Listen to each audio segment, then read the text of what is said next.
اب اس کے بعد آ گئی ہے سورہ احزاب. 8 سورتیں مکی اب ختم ہو گئی. سورۃ الفرقان، سورۃ الشعراء، سورۃ النمل، سورۃ القصص، پھر سورۃ العنکبوت، سورۃ الروم، سورۃ لقمان اور سورۃ السجدہ. اب یہ سورت ہے واحد، اور یہ نوٹ کر لیجیے اچھی طرح، اس کا جوڑا ہے سورہ نور کے جو ہم پڑھ چکے ہیں. پہلے 14 سورتوں کے بعد ایک سورت آئی مدنی، سورہ نور. اب 8 مکی سورتوں کے بعد ایک سورت آئی ہے، یہ سورہ احزاب. اور اتنی گہری مناسبت ان کے مضامین میں، معاشرتی احکام، زمانہ نزول کے اعتبار سے یہ 1 سال پہلے نازل ہوئی ہے سورہ نور سے. یہ سن 5 زمانہ نزول ہے، وہ سن 6 زمانہ نزول ہے. چنانچہ جو معاشرتی احکام آئے ہیں ان میں بھی آپ کو یہ ترتیب ملے گی کہ پردے کے ابتدائی احکام اس صورت میں آئے ہیں.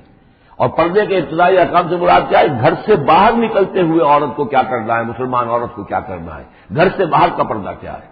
لیکن گھر کے اندر جو پردہ ہے، سطر ہے اس کا ذکر جو ہے وہ یہ سورہ نور کے اندر تھا جو ہم پڑھ چکے ہیں. اس کے محرم کون کون ہیں، گھر میں کون آ سکتا ہے، باقی سب جو ہے نامحرم. وہ گھروں میں ہمارا جو نظام بنا تھا کہ بیٹھک باہر ہوتی تھی، جو بھی مہمان آیا ہے کوئی آیا باہر ٹھہرے گا، اندر نہیں جائے گا. باہر کا ایک مردانہ حصہ ہے مکان کا، پھر وہ ایک ڈیوڑی ہوتی تھی، ڈیوڑی میں سے اندر پھر زنانہ ہے. خواتین آئیں گی تو اندر جائیں گی، باقی مرد جو ہے وہ باہر ٹھہریں گے، اندر نہیں جائیں گے. ہمارے یہاں کی وہ مکس جو ہے وہ معاشرت نہیں تھی، مخلوط معاشرت نہیں تھی. تو اس میں یہ ہے کہ جو نامحرم ہے وہ وہاں رہیں گے، باہر بیٹھک میں بیٹھیں گے، اور جو محرم ہے وہ اندر جا سکتا ہے. اس جو گھر کی خاتون ہے، خاتون خانہ ہے، اس کا بھائی ہے، اس کا بھتیجا ہے، اس کا بھانجا ہے، اس کے والد ہیں، اس کا چچا ہے، وہ ہے، ٹھیک ہے، وہ محرم ہے، وہ گھر کے اندر جا سکتے. یہ سارے احکام اس میں دیے گئے.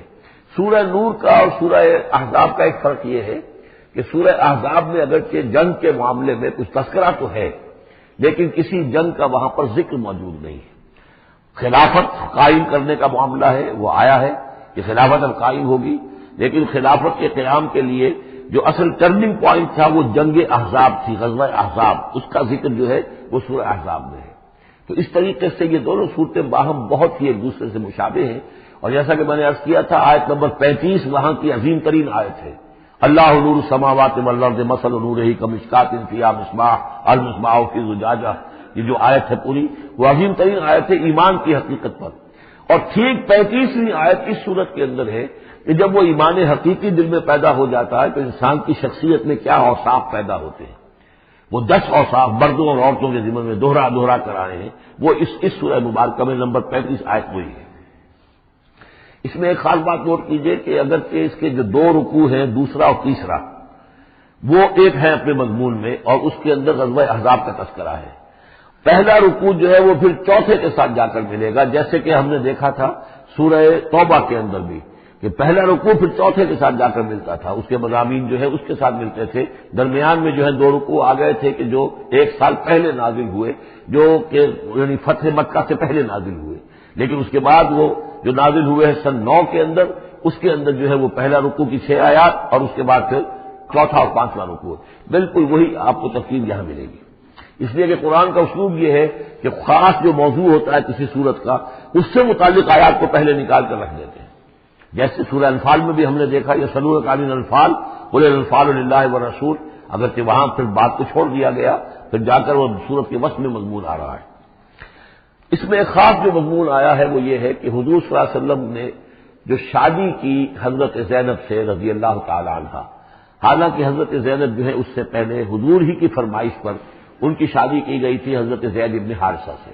زید ابن حارثہ رضی اللہ تعالی عنہ حضور کے غلام تھے، اور حضور نے انہیں آزاد کر کے اپنا بیٹا بنا لیا تھا. تو محبت بہت تھی حضور کو حضرت زید ابن حارثہ سے. لیکن یہ ہے کہ ایک تو منہ بولا بیٹے کی قرآن میں نفی آ گئی کہ منہ بولے بیٹے کی کوئی حیثیت نہیں ہے. اسلام میں اس کی کوئی قانونی اور شریعت کے اندر اس کا کوئی مقام نہیں. بیٹا تو وہی ہے کہ جو آپ کو صلب سے ہے. دوسرے یہ کہ اب منہ بولے بیٹے کی بیوی جب حضرت زید نے طلاق دی تو آیا منہ بولے بیٹے کی بیوی سے کوئی شخص جو ہے وہ نکاح کر سکتا ہے؟ کیا وہ محرمات عبدیہ میں سے ہے؟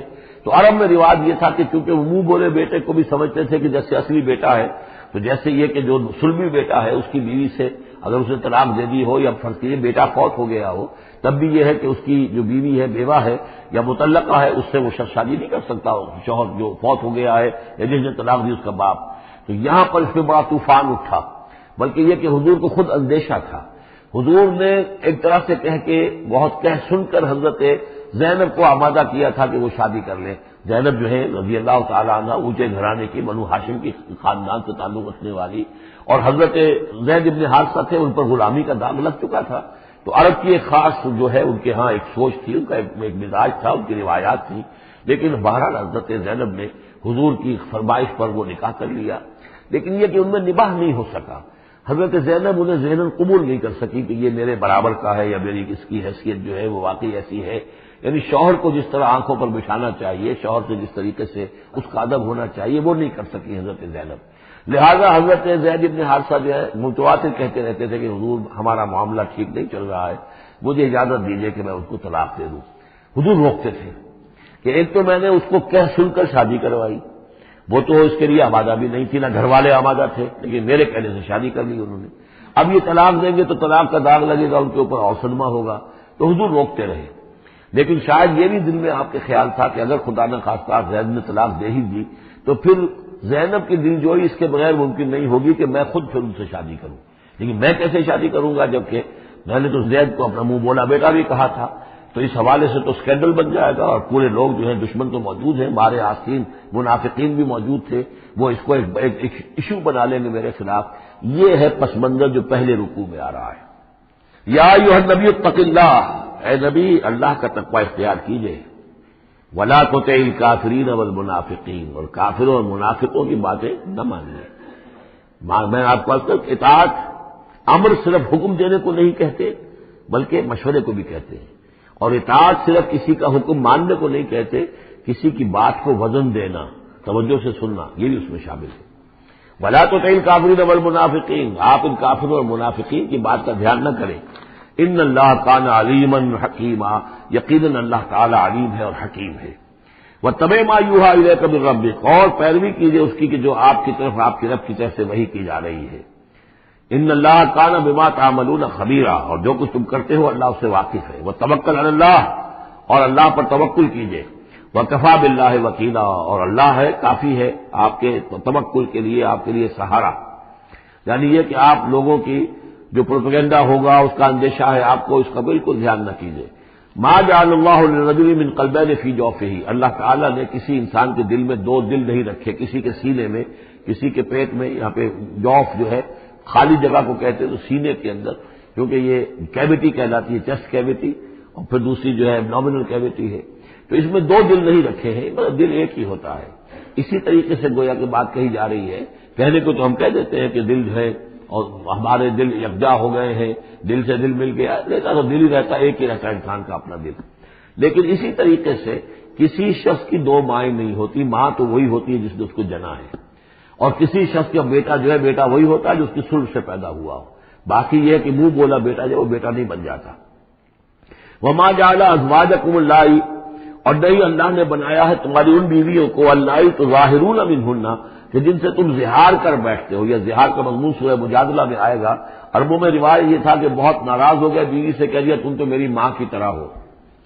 گویا کہ اب یہ ہمیشہ کے لیے حرام ہو گئے. طلاق مغلظ کا بھی مغلظ در مغلظ طلاق ہو گئی. اب وہ کسی طرح بھی اس کے لیے اس سے کوئی تعلق رکھنا جائز نہیں ہے. تو یہ زہار جو ہے ماں بنا دیا، کہہ دیا کہ ماں بن گئی، تو گویا کہ ماں بن گئی. لیکن اللہ تعالیٰ کے ہاں وہ ماں نہیں بنتی. ماں تو وہی ہے جیسے کہ فرمایا وما جعل ازواجکم اللائی تظاہرون منہ امہاتہم، جن سے تم زہار کر بیٹھتے ہو، جنہیں تم یہ کہتے ہو کہ تم میری ماں کے مانند یا ماں کی پیٹھ کے مانند ہو میرے لیے، تو وہ اللہ تمہاری ماں نہیں بن جاتی. وما جعل ادعیاکم ابناءکم، نہ تمہارے منہ بولو بیٹوں کو اللہ تعالیٰ نے بیٹا بنایا ہے. ذالکم قولکم بافواہکم، یہ تو تمہاری منہ کی باتیں ہیں، منہ سے تم نے وہ جملہ کہہ دیا تم تو میری ماں کی مانند ہو یا ماں کی پیٹھ کے مانند ہو، اور اسی طریقے سے کہہ دیا تم میرے بیٹے ہو. بیٹا تو وہی ہوگا. واللہ یقول الحق، اللہ تعالیٰ حق فرما رہا ہے. وہو یہدی السبیل، اور وہی سیدھے راستے کی طرف ہدایت دینے والا ہے. ادعوہم لآبائہم، لوگوں کو پکارا کرو ان کے باپوں کے ساتھ، باپوں کے نام کے ساتھ. چنانچہ یہ حکم ہے. اگر آپ نے کسی کو لے لیا ہے، کوئی اپنے بھتیجے کو بھانجے کو، آپ کے ہاں اولاد نہیں ہے، تو بہت سے مسائل آ جاتے ہیں. لوگ کہتے ہیں کہ میں اپنا نام لکھوا دوں اس کے باپ کی جگہ تاکہ اس کو پتہ نہ چلے. چھوٹے سے بچے کو لے آئے تو اب وہ کیا کہے گا کہ یہ میرے اصل والدین نہیں ہیں، میرے والدین تو وہ تھے. بڑا ہو کر معلوم ہوگا. تو ایک یہی سمجھیے کہ سائیکولوجیکل شوق جو پہنچتا ہے اس سے بچانے کے لیے بعض لوگ سوچتے ہیں کہ ہم اپنا ہی نام درج کروا دیں وہاں پر اور اس کا نام ولدیت اسی کے، لیکن نہیں، یہ حرام مطلق ہے۔ قرآن مجید کا یہ صاف حکم ہے، قول یہ ادعوہم لآبائہم، ان کو پکارو ان کے باپوں کے نام کے حوالے سے۔ اسی لیے پہلے حضرت زید کو لوگ کہتے تھے زید ابن محمد، اس لیے کہ حضور نے انہیں اپنا بنایا ہوا تھا متبنہ اور وہ بولا بیٹا۔ یہ آیتیں جب نازل ہوئی تو پھر اب وہ رہ گئے زید ابن حارثہ، دوبارہ وہ زید ابن محمد اب نہیں رہے۔ ادعوہم لآبائہم هو اقسط عند اللہ، یہی زیادہ مبنی بر انصاف ہے اللہ کے نزدیک۔ فإن لم تعلموا آباءهم فإخوانكم في الدين، اور اگر تم جانتے نہیں ان کے باپ کو، کہیں کوئی بچہ جو ہے چھوٹا سا بچہ کہیں مل گیا ہے، معلوم نہیں، نہ اس کو ہوش تھا، ایسا ہوا ہے پارٹیشن کے وقت بہت ہوا ہے، پوری گاڑی جو ہے آ رہی تھی، سب کے سب جو ہے وہ قتل کر دیے گئے، کوئی بچہ کہیں پر زندہ مل گیا ہے، اور ایسے لوگ ان سے ملاقات بھی ہوئی ہے ایک صاحب سے لاہور میں، اب ان کو کسی نے لے کر پال لیا ہے، ٹھیک ہے، لیکن یہ کہ اگر اب معلوم نہیں کہ ان کے باپ کا نام کیا ہے، کوئی نہیں جانتا، نہیں ہے اگر تم اس کے باپ کا نام نہیں جانتے، فإن لم تعلموا آباءهم فإخوانكم في الدين ومواليكم، وہ تمہارے دینی بھائی شمار ہوں گے اور وہ تمہارے رفیق ہیں، تمہارے موالی ہیں۔ وَلَيْسَ عَلَيْكُمْ جُنَاحٌ فِيمَا أَخْطَأْتُمْ بِهِ، لیکن جو کچھ تم سے اب تک کوئی غلطی ہو گئی ہے یا غلطی ہو جائے تو اللہ تعالیٰ تمہیں پکڑے گا نہیں۔ وَلَكِن مَا تَعَمَّدَتْ قُلُوبُكُمْ، لیکن جو بھی کچھ تم اپنے دلوں سے پورے ارادے کے ساتھ کرو گے تو اس پر یقیناً اللہ تعالیٰ جو ہے حساب لے گا۔ وَكَانَ اللَّهُ غَفُورًا رَحِيمًا، اور یقیناً اللہ غفور اور رحیم ہے، بخشنے والا اور مہربان۔ النبی اولیٰ بالمؤمنین من انفسہم، یقیناً نبی جو ہے اہل ایمان کے لیے ان کی اپنی جانوں سے زیادہ محبوب ہونا چاہیے، زیادہ جو ہے حقدار ہے کہ وہ اپنی جانوں سے زیادہ حضور کی جان کی فکر کریں، حضور کے جان سے محبت رکھیں۔ وازواجہ امہاتہم، اس میں یہ ہے کہ یہاں پر یوں سمجھیے کہ گویا کہ محذوف یہ ہے کہ وہ ہوا اب لہم، یعنی حضور جو ہے رسول جو ہے وہ ان کے لیے بمنزلہ باپ ہے۔ اس کے لیے ایک حدیث بھی موجود ہے کہ میرا مقام تم سب کے والد کی حیثیت سے، جیسے کہ فرمایا گیا ازواجہ امہاتہم، ابھی آ رہا ہے کہ اس کی جو بیویاں ہیں نبی کی وہ تمام مسلمانوں کی مائیں ہیں، اسی لیے ہم ام المومنین حضرت عائشہ، ام المومنین حضرت خدیجہ الکبریٰ، تو یہ سب کی سب جو ہے ام المومنین۔ تو النبی اولیٰ بالمؤمنین من انفسہم وہو اب لہم، ان کے لیے باپ کے درجے میں ہے، بلکہ یہ کہ یہ بعض جو ابتدائی قاری تھے وہ تو اس کے ساتھ پڑھتے بھی تھے اس کو۔ وازواجہ امہاتہم، اور اس کی بیویاں جو ہے وہ ان کی ماؤں کا درجہ رکھتی ہے۔ وَأُولُو الْأَرْحَامِ بَعْضُهُمْ أَوْلَىٰ بِبَعْضٍ فِي کتاب اللہ، باقی یہ ہے کہ جو رحمی رشتے ہیں، جو سگے بہن بھائی ہیں، رحمی جن کے رشتے ہیں، وہ اللہ کی کتاب میں شریعت میں وہ ایک دوسرے سے قریب تر ہیں۔ یہ الفاظ آ چکے ہیں سورہ انفال کی بھی آخری آیت کہ جو اپنے بھائیوں کے ساتھ جو بھی بھلا سلوک کرو، انصاری اور مہاجر بھائی بن گئے تھے، انہوں نے اپنی زندگی میں اپنے گھر تقسیم کر دیے یا اپنی دکانیں تقسیم کر دی، وہ ٹھیک ہے، زندگی میں جو بھی تم چاہو، الا ان تفعلوا الی اولیاءکم، تم اپنے بندوں کے ساتھ جو خیر بھی کرنا چاہو اپنے بھائیوں اور دوستوں کے ساتھ کرو، لیکن وراثت میں ظاہر بات ہے منہ بولے بھائی کا کوئی حصہ نہیں، منہ بولا بیٹے کا کوئی حصہ نہیں، اور وہ جو بنا دیے گئے تھے انصاری اور مہاجر آپس میں بھائی بھائی، وہ بھائی چارہ جو ہے وہ بھی وراثت کے اندر نہیں چلے گا، وراثت جو ہے وہ تو جو اصل رحمی رشتے ہیں انہی میں ہے۔ وَأُولُو الْأَرْحَامِ بَعْضُهُمْ أَوْلَىٰ بِبَعْضٍ فِي کتاب اللہ مِنَ الْمُؤْمِنِينَ وَالْمُهَاجِرِينَ، اہل ایمان اور مہاجرین ان سب کا معاملہ یہی ہے، الا ان تفعلوا الی اولیاءکم معروفا، ہاں تم اپنے دوستوں کے ساتھ نیک سلوک کرو، بھلائی کرو، ان کو کچھ اپنے زندگی کے اندر تم اگر کچھ ہبہ کرنا چاہتے ہو ہبہ کر سکتے ہو، یہ سارے کام ہو سکتے ہیں، لیکن قانون اور شریعت اور وراثت اس میں ان کا کوئی حصہ نہیں۔ کان ذالک فی الکتاب مذکورا، یہ تمام چیزیں جو ہے کتاب میں پہلے سے لکھی ہوئی ہیں، اس لیے بھی کہ یہ چیزیں جو آ چکی ہیں وہ تو یہ کہ تورات میں بھی ہوں گی، لیکن سورہ نساء میں بھی یہ باتیں آ چکی ہیں، اسی طریقے سے سورہ انفال میں بھی آ چکی ہیں۔ وَإِذْ أَخَذْنَا مِنَ النَّبِيِّينَ مِيثَاقَهُمْ، اور ذرا یاد کرو جب کہ ہم نے لیا تھا انبیاء سے ایک میثاق، یہ آل عمران میں ہم پڑھ چکے ہیں، نمبر 81 82 آیات ہے یہ، اس میں ہم نے ایک میثاق لیا تھا، میثاق النبیین، وَمِنْکَ وَمِن نُوحٍ، آپ سے بھی لیا تھا اور نوح سے بھی لیا تھا، وَإِبْرَاهِيمَ وَمُوسَىٰ وَعِیسَىٰ ابْنَ مَرْیَم، اور ابراہیم سے اور موسیٰ سے اور عیسیٰ ابن مریم سے، وَأَخَذْنَا مِنْهُم مِيثَاقًا غَلِيظًا، اور ان سب سے ہم نے بڑا گہرا قول و قرار دیا تھا، میثاق لیا تھا۔ یہ ذکر ہو چکا ہے سورہ آل عمران میں۔ اور یہاں بھی نوٹ کیجئے، اگر ہم یہ نہ مانیں کہ یہ ارواح کا معاملہ ایک علیحدہ وجود ہے اور یہ پہلے پیدا کر دیے گئے تھے، تو میثاق کب لیا گیا، ان سب کو کیسے جمع کیا گیا؟ وہ تو ایک میثاق الست جو ہے تمام ارواح سے لیا گیا، الست بربکم، پھر ان میں سے جو وہ تھے جنہیں نبوت ملنے والی تھی، روح محمدی بھی موجود تھی اور روح ابراہیم بھی تھی، روح عیسیٰ بھی تھی، یہ ساری ارواح تھی، ان سے پھر ایک ایڈیشنل جو میثاق لیا گیا وہ ظاہر بات ہے کہ جب تک کہ آپ روحانی وجود کا علیحدہ سے ہونا اس کو تسلیم نہیں کرتے تو قرآن مجید کے سارے مضامین جو ہے پھر کہیں گے استعارہ ہے، تو استعارہ رہ جائے گا، پھر کوئی حقیقت ثابت نہیں رہے گی۔ لیسأل الصادقین عن صدقہم، تاکہ اللہ تعالیٰ پوچھ لے سچوں سے ان کے سچ کے بارے میں، اور گویا کہ آگے محذوف ہے والکاذبین من کذبہم، اور جو جھوٹے ہیں ان سے ان کے جھوٹ کے بارے میں سوال کر لے، تاکہ اللہ تعالیٰ پوری طرح پوچھ گچھ کر لے سچوں سے ان کے سچ کے بارے میں۔ وَأَعَدَّ لِلْكَافِرِينَ عَذَابًا أَلِيمًا، اور یقیناً اس نے کافروں کے لیے ایک بہت دردناک عذاب تیار کیا ہوا ہے۔ یہ پہلا رکوع یہاں پر ختم ہو گیا، یہ 8 آیات کا ہے۔ اس کے بعد اب یہ مضمون چلے گا 2 رکوعوں کے بعد چل کر دوسرے تیسرے کے بعد چوتھے رکوع کے ساتھ۔ ابھی یہ صرف اس کی تمہید ہے کہ نبی آپ ان کافروں کا اور منافقین کا اسکینڈل بن جائے گا، کوئی یہ ہو جائے گا، کوئی وہ ہو جائے گا، اس کو اپنے ذہن سے بالکل نکال دیجئے۔ جو اللہ کا حکم ہے اس کے اوپر عمل کیجئے۔ آپ کے لیے وہ نکاح کرنے میں قطعاً کوئی قباحت نہیں ہے، اور اللہ تعالیٰ نے تو گویا کہ آپ کو حکم دے دیا، اس لیے کہ وہ آ جائے گا کہ ہم نے تو وہ شادی آپ کی کر دی ہے، ہمارے حکم سے یہ حضرت زینب کے ساتھ آپ کا نکاح جو طے پا چکا ہے۔ اس کے بعد 2 رکوع جو ہے ان میں ذکر ہو رہا ہے غزوہ احزاب کا۔ ہمارے پاس چند منٹ ہے تو غزوہ احزاب کا جو تاریخی پس منظر ہے وہ میں بیان کر دیتا ہوں، باقی اس سے آگے ہم پڑھیں گے انشاءاللہ تعالیٰ کل۔ یہ غزوہ ہوا ہے سن 5 میں، اور اس کے لیے جو ہے بڑا اہتمام ہوا ہے۔ سب سے پہلے تو یہ کہ بنو نذیر جو نکال دیے گئے تھے مدینے سے، اور وہ پھر جا کر خیبر وغیرہ میں آباد ہو گئے تھے، اب انہیں مدینے کی یاد آتی تھی، انہیں ستاتی تھی یاد مدینے کی، وہ واپس آنا چاہتے تھے، وہ چاہتے تھے کہ مسلمانوں سے انتقام لے۔ تو انہوں نے پھر یہ ہے، اور اس میں خاص طور پر وہ ابو عامر راہب جس کا تذکرہ ہم پڑھ چکے ہیں سورہ توبہ کے اندر، انہوں نے جو ہے بڑی محنت کر کے ایک طرف قریش کو آمادہ کیا کہ وہ حملہ کریں، دوسری طرف یہ ہے کہ جو نجد کے قبائل تھے غطفان وغیرہ ان کو آمادہ کیا۔ تو یہ ایک گویا سمجھیے کہ متحدہ محاذ بن کر ایک گرینڈ آرمی جو ہے وہ آئی، 12,000 کی فوج، جو عرب میں یوں سمجھیے کہ یہ کوئی انہونی سی بات تھی کہ کوئی اتنی بھی قوت، وہ شمال سے بھی آئے، جنوب سے بھی آئے، اور مغرب سے بھی آئے، مشرق سے بھی آئے۔ اس کا نقشہ تو بعد میں جب ہم پڑھیں گے تو کھل جائے گا۔ اب انہوں نے آ کر گھیر لیا مدینے کو، محاصرہ کر کے پڑ گئے۔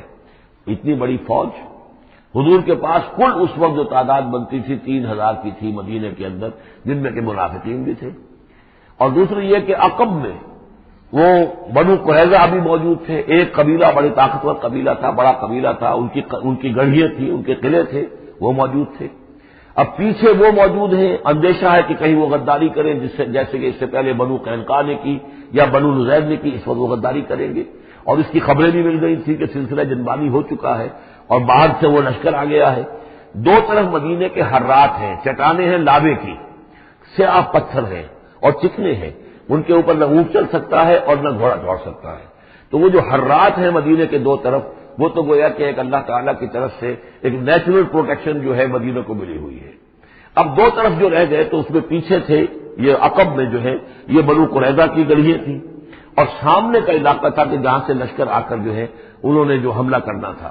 تو پھر حضرت سلمان فارسی کے مشورے پر جب یہ مشورہ کیا حضور نے کہ اب اس طرح کیا کیا جائے، اتنا بڑی فوج آ گئی ہے، تو انہوں نے پھر بتایا کہ ہمارے ہاں یہ ایران میں یہ رواج ہے کہ جب اس طرح کی سچویشن ہو تو کھلے میدان میں جا کر لڑنے کی بجائے ہم خندق کھود لیتے ہیں، تاکہ اس خندق کے اندر سے ہو کر پھر یہ ہے کہ جو بھی چھلانگ مار کے آئے گا خندق میں سے اس کو عبور کر کے آئے گا تو ان کے ساتھ مقابلہ کرنا آسان ہے، ایک ایک کر کے آئیں گے، 10 آئیں گے، ایک دم پورا لشکر جو ہے دوڑ کر جو ہے کیولری ان کی جو ہے گھوڑے دوڑا کر تو نہیں آ سکتے۔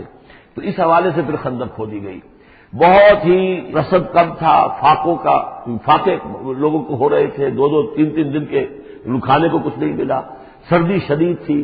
اس موسم میں پھر طے ہوا کہ خندق کھودو، تو مسلمان خندق بھی کھود رہے تھے، اور اسی دوران یہ خبر بھی مل گئی کہ بنو قریظہ بھی بغاوت پر اور بدعہدی پر آمادہ ہے۔ یعنی ہر اعتبار سے یہ سمجھ لیجئے کہ اللہ تعالیٰ نے اہل ایمان کے صبر اور امتحان کے لیے ایک بہت ہی سخت خوفناک صورت پیدا کر دی۔ اگرچہ اس کے بعد ہوا کیا، اس میں یہ ہے کہ ایک تھے حضرت نعیم ابن مسعود اشجعی، انہوں نے ایک بڑی تدبیر کی، حضور سے آ کر اجازت بھی دی۔ اشجعی قبیلے کے تھے، وہ باہر کے تھے، مدینے کے نہیں تھے، کہ حضور اگر آپ مجھے اجازت دیں تو میں ان کے مابین کچھ آپس میں بد اعتمادی پیدا کر دوں۔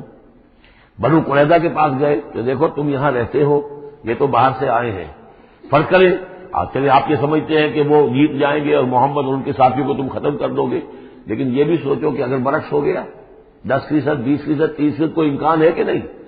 تو تم کیا کرو گے؟ تمہیں تو یہاں رہنا ہے، پھر محمد کے ساتھ پھر تمہارا معاملہ ہوگا اور ہو سکتا ہے کہ وہ چھوڑ کر چلے جائیں پھر۔ تو تم ایسے کرو کہ ان سے مانگو کہ کچھ وہ لوگ ہاسٹیجز تمہیں دیں اپنے، تاکہ ان کو یقین یہ رہے، تمہیں یقین رہے کہ وہ اپنے وعدے سے پھریں گے نہیں، جو بھی وعدہ انہوں نے کیا ہے تمہارے ساتھ مدد کرنے کا، اور تمہارا جو اندر سے تم مسلمانوں پر حملہ کرو گے تو جو کچھ بھی ان کے وعدے وہ پورے کریں گے۔ انہوں نے کہا بات تو ٹھیک ہے، یہ نعیم جو کہہ رہا ہے یہ بات صحیح ہے۔ تو انہوں نے وہ مطالبہ کیا ان سے، قریش سے، وہ جو لشکر باہر پڑے ہوئے تھے 12,000 کے، کہ آپ اپنے کچھ آدمی ہمارے پاس بھیجیے تاکہ ہمیں اعتماد رہے، ہمارے پاس وہ رہیں گے ہاسٹیجز کی حیثیت سے، کہ ہمیں یقین رہے کہ آپ اپنی بات پوری کریں گے۔ ادھر سے جا کے ان سے کہا کہ وہ تم ان کے اوپر کیسے اعتماد کر رہے ہو، وہ تو تمہارے اوپر اعتماد ہی نہیں کرتے، تم سے آدمی مانگ رہے ہیں۔ اور اس طریقے سے ان کے مابین جو ہے وہ ایک فرکشن پیدا کر دی، بد اعتمادی پیدا کر دی۔ ایک تو یہ ایک تدبیر ہوئی، دوسرے یہ کہ سب سارے امتحان پورا ہو گیا اور دودھ کا دودھ پانی کا پانی جدا ہو گیا، اہل ایمان بھی ثابت ہو گئے، ثابت قدم یہ لوگ ہیں، اور منافقین کا بھی جو خب سے باطن تھا ان کی زبانوں پر آ گیا اور معلوم ہو گیا کہ ان کے دلوں کے اندر نفاق ہے۔ پھر اللہ تعالیٰ نے ایک تیز آندھی بھیجی، وہ آندھی ایسی آئی، جھکڑ ایسا آیا کہ وہ لشکر جو تھا اس کے خیمے اڑ گئے، جہاں دیریں چڑھی ہوئی تھی چولہوں کے اوپر آگ لگ گئی، اور اس سے ایک افراتفری پیدا ہوئی، جس کے نتیجے میں وہ لشکر انہوں نے اپنا وہاں سے کیمپ اٹھایا اور چلے گئے۔ باقاعدہ کوئی بڑی لڑائی کی کوئی شکل پیدا ہی نہیں ہوئی، لیکن اللہ نے بس امتحان جو ہے شریر مسلمانوں کا لے لیا۔ یا ایھا الذین آمنوا اذکروا نعمت اللہ علیکم اذ جاءتکم جنود فارسلنا علیہم ریحا وجنودا لم تروها وکان اللہ بما تعملون بصیرا۔ صدق اللہ العظیم۔ رب اشرح لي صدری ویسر لي امری واحلل عقدۃ من لسانی یفقهوا قولی۔ اللهم ربنا الہمنا رشدنا واعذنا من شرور انفسنا۔ اللهم ارنا الحق حقا وارزقنا اتباعه وارنا الباطل باطلا وارزقنا اجتنابه۔ اللهم وفقنا لما تحب وترضى۔ اللهم ربنا آنس وحشتنا في قبورنا وارحمنا بالقرآن العظيم۔ اللهم اجعله لنا إماما ونورا وهدى ورحمة۔ اللهم ذكرنا منه ما نسينا وعلمنا منه ما جهلنا وارزقنا تلاوته آناء الليل وأطراف النهار واجعله لنا حجة يا رب العالمين آمين۔ سورہ احزاب کے پہلے رکوع کا ہم ترجمہ کر چکے ہیں اور میں بتا چکا ہوں آپ کو کہ اس کا جو مضامین کا سلسلہ ہے وہ اب چوتھے رکوع کے ساتھ جڑے گا۔ درمیان میں جو دو رکوع آئے ہیں، دوسرا اور تیسرا، یہ دونوں غزوہ احزاب کے ضمن میں ہیں۔ غزوہ احزاب کا بھی جو کچھ مختصر سا تاریخی پس منظر اور اس کے حالات میں آپ کو بتا چکا ہوں کہ اللہ تعالیٰ نے ایسی سچویشن پیدا فرما دی کہ جس میں مسلمانوں کے لیے شدید ترین اور سخت ترین امتحان ہو گیا۔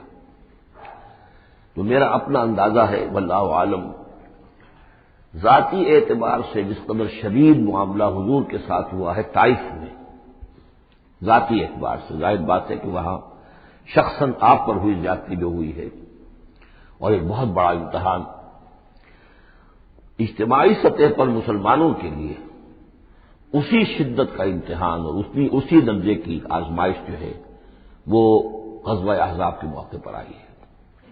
12,000 کا لشکر آ کر مدینے کو گھیر کر پڑ گیا ہے، اور یہ کہ مدینے میں نہ صرف یہ کہ کل نفری 3,000 کی ہے جس میں منافقین بھی ہیں، پھر یہ کہ ان کی پشت پر وہ قبیلہ جو ہے یہود کا بنو قریظہ، ابھی تک اس نے بدعہدی نہیں کی تھی لیکن اب پورا اندیشہ تھا کہ بدعہدی کرے گا، اور وہ چنانچہ اسی محاصرے کے دوران میں اس نے بدعہدی کی بھی، اور ان کی سلسلہ جنبانی ہو بھی گئی تھی باہر سے آنے والے جو حملہ آور تھے ان کے ساتھ۔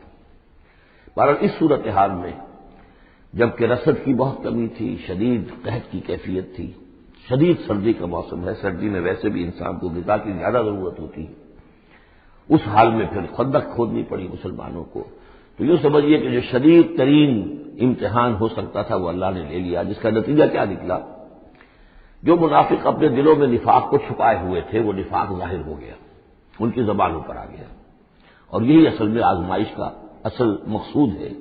لیمیز الخبیث من الطیب، کہ اللہ تعالیٰ خبیث کو اور طیب کو علیحدہ علیحدہ کر دے، ممیز کر دے، جیسا کہ سورہ عنکبوت کے ہم نے پہلے رکوع میں 2 مرتبہ وَلَيَعْلَمَنَّ اللَّهُ الَّذِينَ صَدَقُوا وَلَيَعْلَمَنَّ الْكَاذِبِينَ وَلَيَعْلَمَنَّ الَّذِينَ آمَنُوا وَلَيَعْلَمَنَّ الْمُنَافِقِينَ۔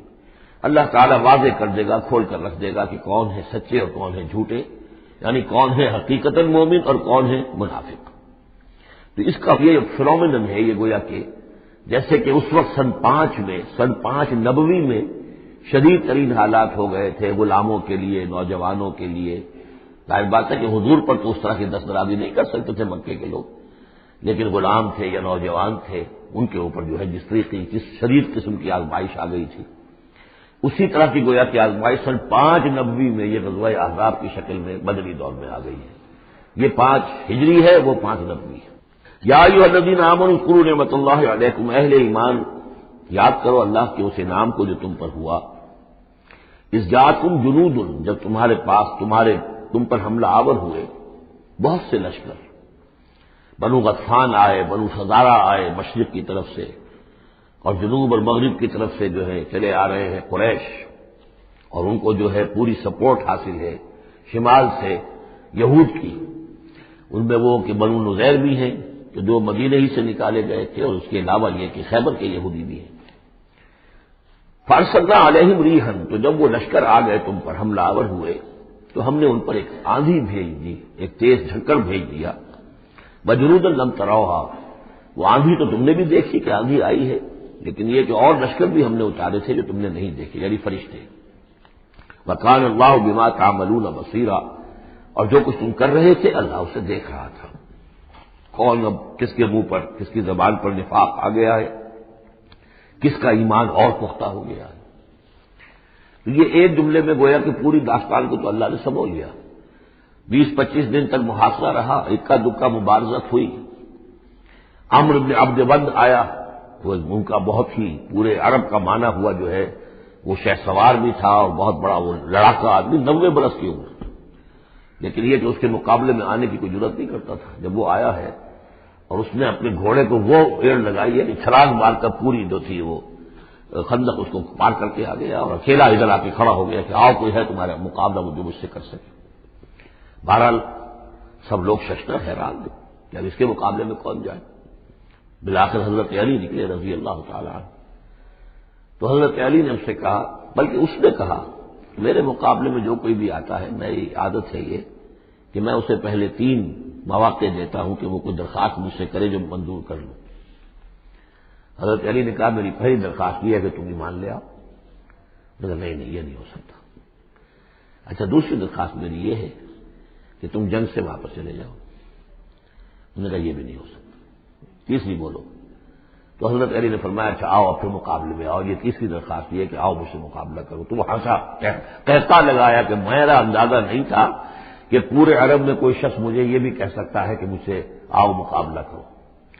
بہرحال حضرت علی نے اسے واصل جہنم کیا رضی اللہ تعالی عنہ وارضاہ۔ تو اس قسم کی اکی دکی مبارزتیں ہوئی، تو باقاعدہ جس کو کہتے ہیں کوئی مٹ بھیڑ لشکروں کی وہ نہیں ہو سکی، لیکن یہ کہ 25 دن کا محاصرہ طول کھینچ گیا تھا۔ ادھر وہ حضرت نعیم ابن مسعود اشجعی نے جو بھی کچھ سلسلہ جنبانی کیا، کوئی سری جھوٹ تو نہیں بولا، لیکن یہ کہ ایک طوریہ کے انداز میں ایسی شکل پیدا کر دی کہ جس سے بنی قریظہ کے اور ان کے درمیان بھی کم سے کم بد اعتمادی ضرور پیدا ہو گئی فوری طور پر۔ پھر وہ آندھی آئی شدید، اور اللہ نے جو فرشتے بھیجے انہوں نے کیا کیا یہ ہمیں نہیں معلوم، کیا شکل اختیار کی کہ بہرحال وہ سب کے سب اپنے پڑاؤ اٹھا کر چلے گئے۔ لیکن جو اس دوران صورت رہی ہے اس کا نقشہ کھینچا جا رہا ہے۔ اس جاؤکم من فوقکم ومن اسفل منکم، جبکہ وہ آئے لشکر تمہارے اوپر سے بھی تمہارے نیچے سے بھی۔ یہ جو جغرافیائی جو سلسلہ ہے عرب کا، میں نے کئی دفعہ آپ کو بتایا ہے کہ شمالاً جنوباً یہ جو حجاز کا پہاڑی سلسلہ چلتا ہے شمالاً جنوباً، اسی میں مکہ ہے، طائف ہے، مدینہ ہے، اسی کے آخر میں اوپر جا کر تبوک ہے۔ تو اس پہاڑی سلسلے اور ساحل کے درمیان ایک میدان ہے، یہ تہامہ کہلاتا ہے۔ تہامہ نیچے ہے، بہرحال میدان ہے وہ، تو اب پہاڑی سلسلہ آیا. پھر یہ کہیں 30 میل، کہیں 40، کہیں 50 میل چوڑا جو یہ پہاڑی سلسلہ اس کے بعد جو آتا ہے وہ سطح مرتفع ہے، وہ اونچی سطح ہے، لیکن مرتفع، اس میں پہاڑی سلسلہ نہیں ہے، سطح ہے. تو اس جاؤ کو من فوقکم، تو گویا کہ جو ادھر سے آئے ہیں وہ اوپر سے آئے ہیں، جو مشرق سے آئے، بنو غطفان وغیرہ کے جو قبائل آئے. من اسفل منکم، نیچے سے، جو تہامہ کی طرف سے ہو کر آئے ہیں، وہ قریش کا لشکر جو ہے جو مکے سے ہو کر آیا ہے. وہی زاغت الابصار، اور جبکہ نگاہیں کج ہو گئی تھی، جسے ہم کہتے ہیں کہ نگاہیں پتھرا گئی خوف کے مارے. وہ بلغت القلوب الحناجر، اور جب دل جو ہے وہ حلق میں آ گئے تھے، ہنسلیوں میں آ کر پھنس گئے تھے. جب آدمی کے اوپر دہشت ہو تو اس طریقے سے معلوم ہوتا ہے، جسے ہم کہتے ہیں دل بلیوں اچھلنے لگا، تو معلوم ہوتا ہے جب دل کی دھڑکن تیز ہوتی ہے کہ شاید وہ نکل جائے گا یہاں سے. وَتَظُنُّونَ بِاللَّهِ الظُّنُونَ، اور تم پھر اللہ کے بارے میں بڑے طرح طرح کے گمان کر رہے تھے، اب دل میں تمہارے خیال آ رہے تھے. هُنَالِكَ ابْتُلِيَ الْمُؤْمِنُونَ، اس وقت اہل ایمان کا خوب امتحان لے لیا گیا، ابتلا خوب ہم نے کر لی، جانچ لیا، پرکھ لیا. وَزُلْزِلُوا زِلْزَالًا شَدِيدًا، اور وہ ہلا مارے گئے، جھنجھوڑ دیے گئے. وَإِذْ يَقُولُ الْمُنَافِقُونَ، اب نتیجہ کیا نکلا؟ جبکہ کہہ رہے تھے وہ منافق، وَالَّذِينَ فِي قُلُوبِهِم مَرَضٌ، اور جن کے دلوں میں روگ تھا، مَا وَعَدَنَا اللَّهُ وَرَسُولُهُ إِلَّا غُرُورًا، ہم سے اللہ اور اس کے رسول نے جو وعدے کیے تھے جھوٹے ثابت ہوئے، ہمیں سبز باغ دکھا کے مروا دیا اللہ نے اور اس کے رسول نے. ہم سے کہا تھا کہ کیسر و کسریٰ کی سلطنتیں تمہارے قلبوں میں آئیں گی، ہم سے کہا تھا اللہ کی مدد آئے گی، یہ کہاں اللہ کی مدد آئی. بعض منافقین نے کہا ہمارا حال تو یہ کہ ہم قضائے حاجت کے لیے باہر نہیں جا سکتے، ہم مدینے کے اندر محصور ہو گئے ہیں. ظاہر بات ہے کہ سینیٹیشن کا بھی کوئی نظام نہیں تھا، کس قدر وہاں پر اس سے ایک مسئلہ پیدا ہو چکا ہو، باہر نکل نہیں سکتے بالکل. تو قضائے حاجت وغیرہ بھی وہیں ہو رہی ہے. یہ ان کے منہ پر جو ہے، ان کی زبانوں پر جو اندر کا خبث تھا، اندر کی گندگی تھی، زبانوں پر آ گئی. ما وعدنا اللہ ورسولہ الا غرورا، نہیں وعدہ کیا تھا ہم سے اللہ اس کے رسول نے مگر جھوٹا، دھوکے کا وعدہ. وَإِذْ قَالَتْ طَائِفَةٌ مِّنْهُمْ يَا أَهْلَ يَثْرِبَ، اور جبکہ ان میں سے ایک گروہ یہاں تک کہہ رہا تھا، اے یثرب والو، لا مقام لکم فارجعوا، اب تمہارا کوئی ٹھکانہ نہیں ہے، لوٹ جاؤ یہاں سے، کہاں تم مقابلہ کر سکتے ہو، یہ 12,000 کا لشکر آ گیا، کوئی ممکن ہے، کوئی امکان تمہیں نظر آتا ہے؟ تو کسی طریقے سے کہیں سے بھاگنے کے لیے راستہ تلاش کرو. وَيَسْتَأْذِنُ فَرِيقٌ مِّنْهُمْ النَّبِيَّ، اور ان میں سے ایک گروہ جو ہے آ کر نبی سے اجازت طلب کر رہا تھا. یقولون ان بیوتنا عورا، اور وہ کہہ رہا تھا کہ ہمارے تو گھر کھلے پڑے ہوئے ہیں، یعنی گھروں کو اندیشہ ہے، گھروں کے اوپر پیچھے سے بنو قریظہ کے لوگ حملہ آور ہو جائیں، ہماری عورتیں وغیرہ جو ہم نے چند حویلیوں کے اندر جن کو جمع کیا ہے، آپ نے یہی کیا تھا حضور نے صلی اللہ علیہ وسلم، خواتین کو، بچوں کو ایک ایسی جگہ پر کہ جہاں وہ وسطی علاقہ تھا مدینے کا، اور وہاں بڑی کوئی حویلی تھی، اس میں جمع کر دیا تھا.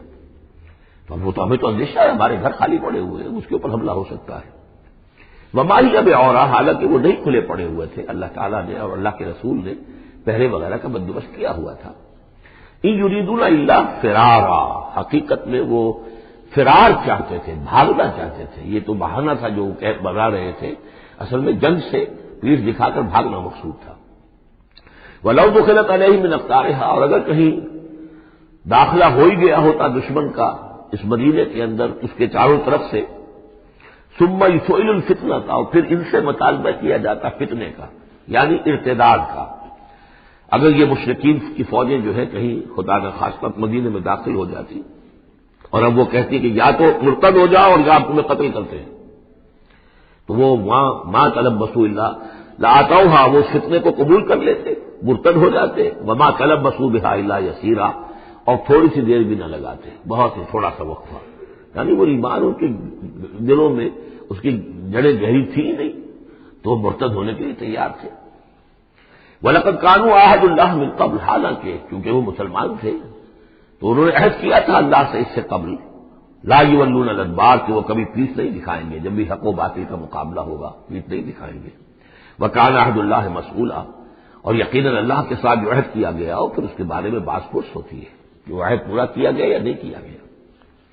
قُلْ لَن يَنفَعَكُمُ الْفِرَارُ إِنْ فَرَرْتُم مِّنَ الْمَوْتِ، نبی ان سے کہہ دیجئے کہ تمہیں یہ بھاگنا اور فرار مفید نہیں ہو سکتا اگر تم موت سے بھاگ رہے ہو، اب القتل یا قتل سے، اس لیے کہ موت تو ہر جگہ آ سکتی ہے.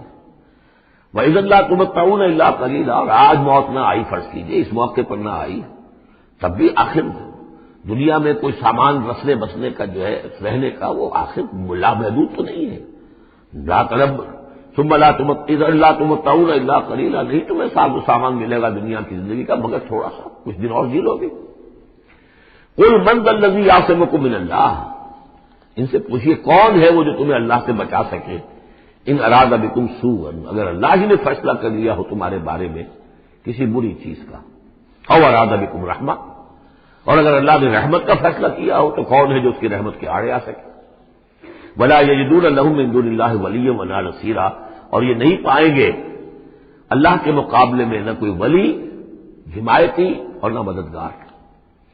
قد یعلم اللہ المعوقین منکم، تم میں سے اے نام نہاد مسلمانوں، اے منافقوں، ہمیں خوب معلوم ہے، اللہ کو خوب معلوم ہے کہ کون ان میں سے روکتے ہیں دوسروں کو کہ مت جاؤ، محاذ پر مت جاؤ. جیسا کہ میں بتا چکا ہوں کہ دو طرف تو حرات تھے، ادھر سے حفاظت تھی، پیچھے بنو قریظہ تھے، چونکہ وہ معاہد تھے، ان سے معاہدہ تو موجود تھا، لہٰذا اس اعتبار سے بظاہر وہ بھی محفوظ تھا، ادھر سے حملہ نہیں ہو سکتا تھا. اگرچہ اندیشہ ہر وقت تھا کہ کبھی وہ بھی دغا دیں تو پھر یہ ہے کہ چکی کے دو پارٹوں کے درمیان مسلمان آ جائیں گے. لیکن جو سامنے کا علاقہ تھا وہاں وہ خندق جو ہے کھود دی گئی، اور خندق سے ادھر جو ہے وہ مسلمان مورچہ لگا کے بیٹھے ہوئے. تو اب اس جو بھی وہ محاذ بنتا تھا اس پر کوئی نہیں جاتا تھا، روکتے تھے ادھر مت جاؤ، کہاں جا رہے ہو. قد یعلم اللہ المعوقین منکم، تم میں سے جو لوگ روکتے ہیں دوسروں کو، والقائلین لاخوانہم ہلم الینا، اور جو کہتے ہیں اپنے بھائیوں سے آؤ ہماری طرف آؤ، گھروں میں گھس جاؤ، چھپ جاؤ، تمہارا جو ہے کہیں نام و نشان نہ رہے، کہاں جا رہے ہو موت کے منہ میں. ولا یاتون الباس الا قلیلا، اور وہ نہیں آتے، حاضر نہیں ہوتے جنگ میں، یعنی میدان جنگ میں جہاں پر کہ فوجوں کا پڑاؤ ہے، آمنے سامنے کا معاملہ، مگر کبھی کسی وقت. شاذ اشیحتن علیکم، اے مسلمانوں یہ تمہارے حق میں بہت بخیل ہے، کوئی خیر نہیں چاہتے تمہارے لیے، یہ خیر خواہ نہیں ہے، تمہارے بدخواہ. فاذا جاء الخوف رأیتہم، اور جب خوف اگر چلا جائے، یہ لشکر چلے جائیں، یہ خوف کی کیفیت ختم ہو جائے، رأیتہم ینظرون، اذا جاء الخوف، جب خوف آتا ہے، خوف کی کیفیت پیدا ہو جاتی ہے، خوفناک صورتحال، رأیتہم ینظرون الیک، تو اے نبی آپ ان کو دیکھتے ہیں کہ آپ کی طرف ایسے دیکھ رہے ہوتے ہیں، تدور اعینہم کالذی یغشی علیہ من الموت، کہ ان کی آنکھیں ایسی پھرتی ہیں جیسے کہ اس شخص کی آنکھ پھرا کرتی ہے کہ جس پر موت کی غشی طاری ہو رہی ہو. کیونکہ مرحلہ آ گیا خطرے کا، پھر جنگ ہے، پھر جانا پڑے گا، پھر وہی ساری صورتحال، سارے اندیشے، سارے خطرات، تو گویا کہ ان کو موت کی غشی اور نزع کی کیفیت میں جو ہوتی ہے، آنکھیں جس طرح کے پتھرا جاتی ہیں یا پھرتی ہیں، اس طریقے سے تدور اعینہم کالذی یغشی علیہ من الموت. فاذا ذهب الخوف، اور جب خوف چلا جائے، ختم ہو جائے، یعنی وہ صورتحال جیسے کہ بعد میں ہو گئی کہ چلے گئے لشکر، جب چلے گئے تو اب ان کا طریقہ کار کیا ہے. وَإِذَا ذَهَبَ الْخَوْفُ سَلَقُوكُمْ بِأَلْسِنَةٍ حِدَادٍ، اب وہ تم پر پل پڑتے ہیں اپنی لوہے کی زبانوں کے ساتھ، یعنی زبانیں قینچیوں کی طرح چلنی شروع ہو جاتی ہیں. مسلمانوں پر تنقید بھی ہے، اپنے ایمان کا اظہار بھی ہے، چرب زبانی بھی ہے. تو حداد لوہے کی جیسے کی زبانیں لوہے کی ہو، تو ہمارے محاورے میں قینچی کی طرح زبان کا چلنا. سلق جو ہے عربی محاورے میں، عربی لغت میں آتا ہے بسطن بقہر اما بالید او باللسان، کسی کے پر حملہ آور ہونا یا ہاتھ سے یا زبان سے. تو سلقوکم بألسنۃ حداد اشیحۃ علی الخیر، اور پھر جو بھی کوئی مال غنیمت ہوگا اس کے اوپر یہ ایسے ہوں گے، جھکے پڑیں گے کہ مال سارا ہمیں ہی مل جائے. اولئک لم یؤمنوا، یہ وہ لوگ ہیں کہ جو حقیقتاً ایمان نہیں لائے. فاحبط اللہ اعمالہم، تو اے نبی انہوں نے اس کیفیت میں جو بھی کوئی نیکیاں کی ہیں، بظاہر نیکیاں، آپ کے امامت میں نمازیں بھی تو پڑھی ہیں نا انہوں نے. آخر مدینہ منورہ میں وہ نمازیں پڑھتے تھے منافق، کس کی امامت میں؟ محمد رسول اللہ کی امامت میں. کس مسجد میں؟ مسجد نبوی میں. لیکن ان کے سارے اعمال حبط ہو گئے. فاحبط اللہ اعمالہم، اللہ نے ان کے تمام اعمال اکارت کر دی. وکان ذلک علی اللہ یسیرا، اور یہ چیز اللہ پر بہت آسان ہے. یحسبون الاحزاب لم یذهبوا، جبکہ جا چکے ہیں لشکر، ان کا حال یہ ہے کہ ان کے اوپر ابھی تک خوف طاری ہے. جیسے ہوتا ہے کہ کسی بڑے حادثے کے بعد بھی بہت دیر تک اعصاب کے اوپر جو ہے وہ ایک طرح کی کپ کپی طاری رہتی ہے، انسان کی سنسناہٹ سی رہتی ہے، اتنا بڑا حادثہ ہوا ہے. یحسبون الاحزاب لم یذهبوا، یہ سمجھتے کہ وہ گئے نہیں ہیں، کہیں ادھر چھپ گئے ہوں، کہیں پھر دوبارہ آ رہے ہوں، کہیں حملہ دوبارہ تو نہیں کر رہے ہیں. یہ کوئی ان کے ٹیکٹیکل موو تو نہیں تھی کہ ذرا پیچھے ہٹ کے پھر حملہ آور کرے. یحسبون الاحزاب لم یذهبوا، یہ سمجھتے ہیں کہ وہ لشکر گئے نہیں ہیں. وہی یاتی الاحزاب، اور اگر کہیں دوبارہ وہ لشکر جو ہیں وہ فوجیں جو ہیں دوبارہ کہیں حملہ آور ہو جائیں، یودوا لو انہم بادون فی الاعراب، تو ان کی بڑی خواہش ہوگی کاش کہ ہم مدینے کو چھوڑ کر کہیں ریگستانوں میں چلے گئے ہوتے اور کہیں نخلستانوں میں جا کر اعراب کی حیثیت کے ساتھ ہم ان کے ساتھ چلے گئے ہوتے بادیہ نشینوں کے پاس. یسألونک عن انبائکم، اور وہاں سے اے مسلمانوں تمہاری خبریں معلوم کرتے رہتے. اب کیا ہوا؟ اونٹ کس کروٹ بیٹھا؟ وَلَوْ كَانُوا فِيكُمْ مَا قَاتَلُوا إِلَّا قَلِيلًا، اور اگر یہ تمہارے درمیان موجود بھی رہے تو قتال میں تو حصہ نہیں ہو لیتے مگر شاخ دکھانے کے لیے، خانہ پوری جسے ہم کہتے ہیں. اب ایک کردار تو یہ ہے جو سامنے آ گیا. دوسرا کردار کیا ہے؟ لَقَدْ كَانَ لَكُمْ فِي رَسُولِ اللَّهِ أُسْوَةٌ حَسَنَةٌ. دوسرے کردار کا جو دوسری تصویر ہے، اس کا جو خورشید ہے، سورج ہے، وہ محمد رسول اللہ کا کردار ہے. فرمایا اے مسلمانوں تمہارے لیے اللہ کے رسول میں ایک اسوہ ہے، نمونہ ہے، بہترین نمونہ. اب یہ بات نوٹ کرنے کی ہے کہ یہ آیت ہمارے ہاں سیرت کی تقاریر ہوں، کوئی میلاد کی محفلیں ہوں، کوئی وعظ ہو تو اس میں بہت پڑھی جاتی ہے یہ آیت اسوہ حسنہ. لیکن عام طور پر ہمارے یہاں اسوہ حسنہ کیا ہے؟ چھوٹی چھوٹی سنتیں، ان کا تذکرہ ہوگا. مسواک کرنا بھی اسوہ ہے، ٹھیک ہے. اسی طریقے سے اور سنتیں ہیں. مسجد میں داخل ہو تو داہنا پاؤں آگے آنا چاہیے، بایاں نہیں، ٹھیک ہے، ہونا چاہیے. ایک شخص کو کرنا چاہیے، اہتمام کرنا چاہیے. حضور کا یہی معمول تھا. یہ سب بھی اسوے میں شامل ہے. اصل اسوہ یہ ہے کفر کے مقابلے میں جان ہتھیلی پر رکھ کر میدان میں آنا. یہ ہے اسوہ. یہ اسوہ ہماری نگاہوں سے اوجھل. محمد رسول اللہ کا مثالی کردار کس اعتبار سے؟ جب بھوک تھی شدید، حضور کو بھی بھوک تھی اور فاقہ تھا. جب صحابہ نے آ کے شکایت کی کہ حضور ناقابل برداشت ہو گئی ہے یہ بھوک، دیکھیے ہم نے اپنے پیٹوں پر پتھر باندھے ہوئے ہیں تاکہ یہ کہ معدے کو وہ جو ہنگر کنٹریکشنز ہوتی ہے وہ نہ ہو. اس کو کم سے کم جھوٹا ہی صحیح ایک دلاسا ہو کہ کچھ بوجھ ہے میرے اوپر. وہ بوجھ چاہے پتھر کا ہو، کھانے کا نہ ہو. یہ سب پتھر باندھے ہوئے، کمر دوہری نہ ہو جائے ہماری. حضور نے اپنا کرتا اٹھا کے دکھایا، وہاں 2 پتھر بندھے ہوئے. اور اسی حال میں جب صحابہ کدالیں چلا رہے ہیں، کھود رہے ہیں، تو حضور جو ہے اپنے کندھے پر بڑے بڑے پتھر اٹھا کر لے جا کر اور باہر پھینک رہے ہیں. اسی میں آپ شریک ہیں پوری طریقے سے. یہ ہے اسوہ. ایسا نہیں تھا کہ بس حضور تو کہیں ایک جگہ بیٹھے ہوں اور خیمہ لگا ہو اور مور چھل چلے جا رہے ہوں، سمجھے آپ، اور سب ٹھنڈی چھاؤں آپ کو فراہم کی گئی ہو اور باقی سب لوگ جو اس کام میں لگے ہوئے. یہ اسوہ ہے محمد صلی اللہ علیہ وسلم. لقد کان لکم فی رسول اللہ اسوۃ حسنہ. اسی کو میں کہا کرتا ہوں جدید اصطلاح میں ایک ہے میکرو اکنامکس اور ایک ہے مائکرو اکنامکس. تو مائکرو سنت کو تو لوگ جانتے ہیں، یہ سنت ہے، یہ سنت ہے. اس میں سے بات کے بارے میں بڑے جھگڑے بھی ہیں، رفع یدین سنت ہے یا نہیں ہے، لیکن میں اس مسئلے پر نہیں جا رہا ہوں. لیکن میکرو سنت جو ہے، سب سے بڑی سنت جو ہے، وہ تو یہ ہے کہ وحی کے آغاز کے بعد سے لے کر 40 برس کی عمر کے بعد سے لے کر حضور نے ایک لہجہ، ایک منٹ معاش کی جدوجہد میں صرف نہیں کیا.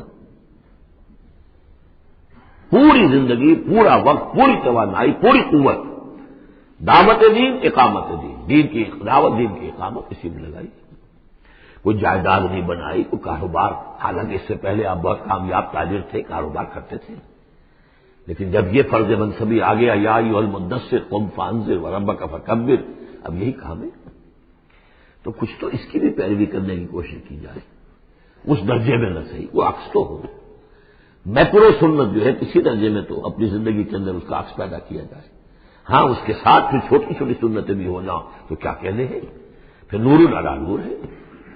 لیکن یہ اس میکرو سنت کا تو ہے ہی نہیں. اپنی تو ساری توانائی، ساری طاقت، سارا وقت دنیا بنانے میں، اور یہ کہ وہ مسواک کر لی تو سمجھا کہ میں نے تیر مار لیا، 100 شہیدوں کا ثواب مل گیا مجھے، میں نے مسواک کیے، میں نے برش نہیں کیا. اور بعض لوگ تو پھر مسواک اپنی جیب میں اس طرح رکھتے ہیں کہ جیسے قومی نشان ہمارا، یہ اس طریقے سے تاکہ معلوم ہو جائے کہ یہ شخص جو ہے سنت رسول کا پابندی کرنے والا. تو لقد کان لکم فی رسول اللہ اسوۃ حسنۃ لمن کان یرجو اللہ والیوم الآخر. بڑی اہم آیت ہے یہ. اسوہ تو حضور کا اپنی جگہ پر مکمل ہے، کامل ہے، لیکن یہ کس کے لیے اسوہ ہے؟ جو یہ 2 شرطیں پوری کرے، 3 شرطیں. جو اللہ سے ملاقات کا امیدوار ہے، اللہ سے محبت کرتا ہے، اور یوم آخر پر یقین رکھتا ہے، اور ذکر اللہ کثیرا، اور ذکر کرتا ہے اللہ کا کثرت کے ساتھ۔ یہ بالکل وہی بات ہے کہ قرآن مجید تو ہدایت ہے کوئی نوع انسانی کے لیے، ہدی للناس، لیکن قرآن سے استفادے کی شرط ہے تقویٰ، ہدی للمتقین۔ تو جو ربط و تعلق ہے ان دو آیتوں میں وہی سمجھیے کہ اپنی جگہ پر حضور کی زندگی ایک اسوہ کاملہ ہے، مکمل، لیکن اس سے استفادے کی شرائط ہے، لمن کان یرجو اللہ والیوم الآخر وذکر اللہ کثیرا۔ اب یہ اہل ایمان، حضور کے بعد اہل ایمان کا تذکرہ ہو رہا ہے، محمد رسول اللہ والذین معہ، اب معہ جو تھے اہل ایمان، ولما رأى المؤمنون الاحزاب، اور جب اہل ایمان نے دیکھا ان لشکروں کو، قالوا هذا ما وعدنا الله ورسوله وصدق الله ورسوله، انہوں نے کہا یہی تو ہے جس کا اللہ نے وعدہ کیا تھا ہم سے اور اس کے رسول نے وعدہ کیا تھا۔ اب دیکھیے ایک ہی سچویشن ہے، اس کا ریئیکشن کس قدر ایک دوسرے سے مختلف ہے۔ معلوم ہے یہ مسئلہ ہے انسان کا اندرونی، یضل بہ کثیرا ویہدی بہ کثیرا، تو جیسے قرآن کے بارے میں آیا اسی طریقے سے اس سچویشن سے بھی انہوں نے کیا کہا، ہم نے تو سنا ہوا ہے، پہلے ہی اللہ نے کہہ دیا تھا وَلَنَبْلُوَنَّكُم بِشَيْءٍ مِّنَ الْخَوْفِ وَالْجُوعِ وَنَقْصٍ مِّنَ الْأَمْوَالِ وَالْأَنفُسِ وَالثَّمَرَاتِ، یہ قرآن مجید میں سورہ بقرہ میں آیت نہیں آ چکی تھی؟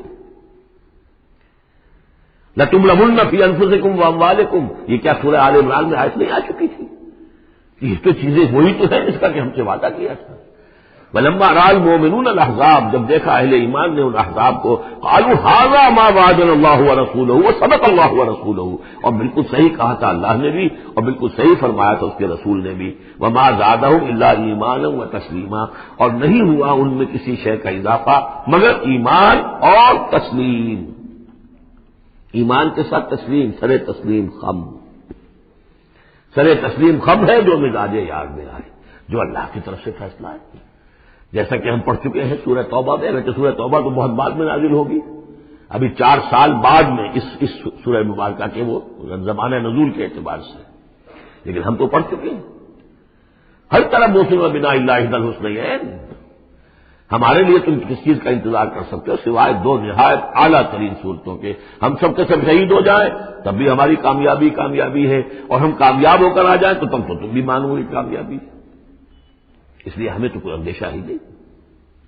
تو اس میں تسلیم ان کے اندر، اور ہم بھی تسلیم کی خو ڈالیں گے، بے نیازی تیری عادت ہی صحیح۔ من المؤمنین رجال صدقوا ما عاهدوا الله علیہ، ان اہل ایمان میں وہ جمع مرد لوگ ہیں رضی اللہ تعالی عنہم وارضاہم اجمعین، صدقوا ما عاهدوا الله علیہ، جنہوں نے سچا کر دکھایا وہ عہد جو انہوں نے اللہ سے کیا تھا۔ انہوں نے کہا کہ وہ اپنی جان اور مال حاضر ہے، ہم جنت کے عوض یہ سب کچھ دینے کو تیار ہیں، انہوں نے وہ عہد پورا کر دیا۔ فَمِنْهُمْ مَنْ قَضَىٰ نَحْبَهُ، ان میں سے وہ بھی ہیں جو اپنی نظر گزار چکے، نظر پیش کر چکے۔ کتنے ہی صحابہ تھے جو اس وقت تک جام شہادت نوش کر چکے تھے، سن 5 ہے یہ تو، سن 3 میں 70 صحابہ تو غزوہ احد کے اندر ہی شہید ہوئے۔ فَمِنْهُمْ مَنْ قَضَىٰ نَحْبَهُ، ان میں وہ بھی ہیں کہ جو اپنی نظر پیش کر چکے۔ وَمِنْهُمْ مَنْ يَنتَظِرُ، اور باقی جو ہے وہ منتظر ہے کہ کب وقت آئے۔ یہ تو ہم انتظار میں ہیں کہ کب اللہ تعالیٰ ہمیں بھی شہادت کا درجہ دے، ہماری بھی شہادت قبول فرما لے۔ وبال دوش ہے سر جس میں ناتواں پہ مگر لگا رکھا ہے تیرے خنجر و ثنا کے لیے، ہم تو اللہ منتظر ہیں کہ کب ہماری باری آ جائے۔ فَمِنْهُمْ مَنْ قَضَىٰ نَحْبَهُ وَمِنْهُمْ مَنْ يَنتَظِرُ وَمَا بَدَّلُوا تَبْدِيلًا، اور انہوں نے ہرگز تبدیلی کوئی نہیں کی، جو انہوں نے عہد اللہ سے کیا سرے بوس میں فرق نہیں آنے دیا۔ لِيَجْزِيَ اللَّهُ الصَّادِقِينَ بِصِدْقِهِمْ، تاکہ اللہ تعالیٰ سچوں کو ان کی سچائی کا پورا بدلہ دے۔ وَيُعَذِّبَ الْمُنَافِقِينَ إِن شَاءَ أَوْ يَتُوبَ عَلَيْهِمْ، اور ان منافقوں کو چاہے تو ان پر عذاب بھیج دے اور چاہے تو ابھی ان کی توبہ قبول کر لے، انہیں توبہ کا موقع دے دے۔ یہ میں بتا چکا ہوں کہ آخری جو فیصلہ ہوا وہ جب کہ غزوہ تبوک کا معاملہ ہوا ہے، پھر آخری فیصلے ہوئے ہیں۔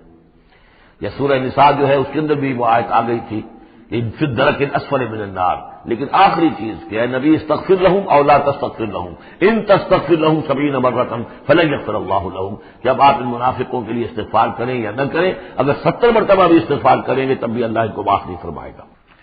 ان اللہ کان غفور الرحیم، یقینا اللہ غفور الرحیم ہے۔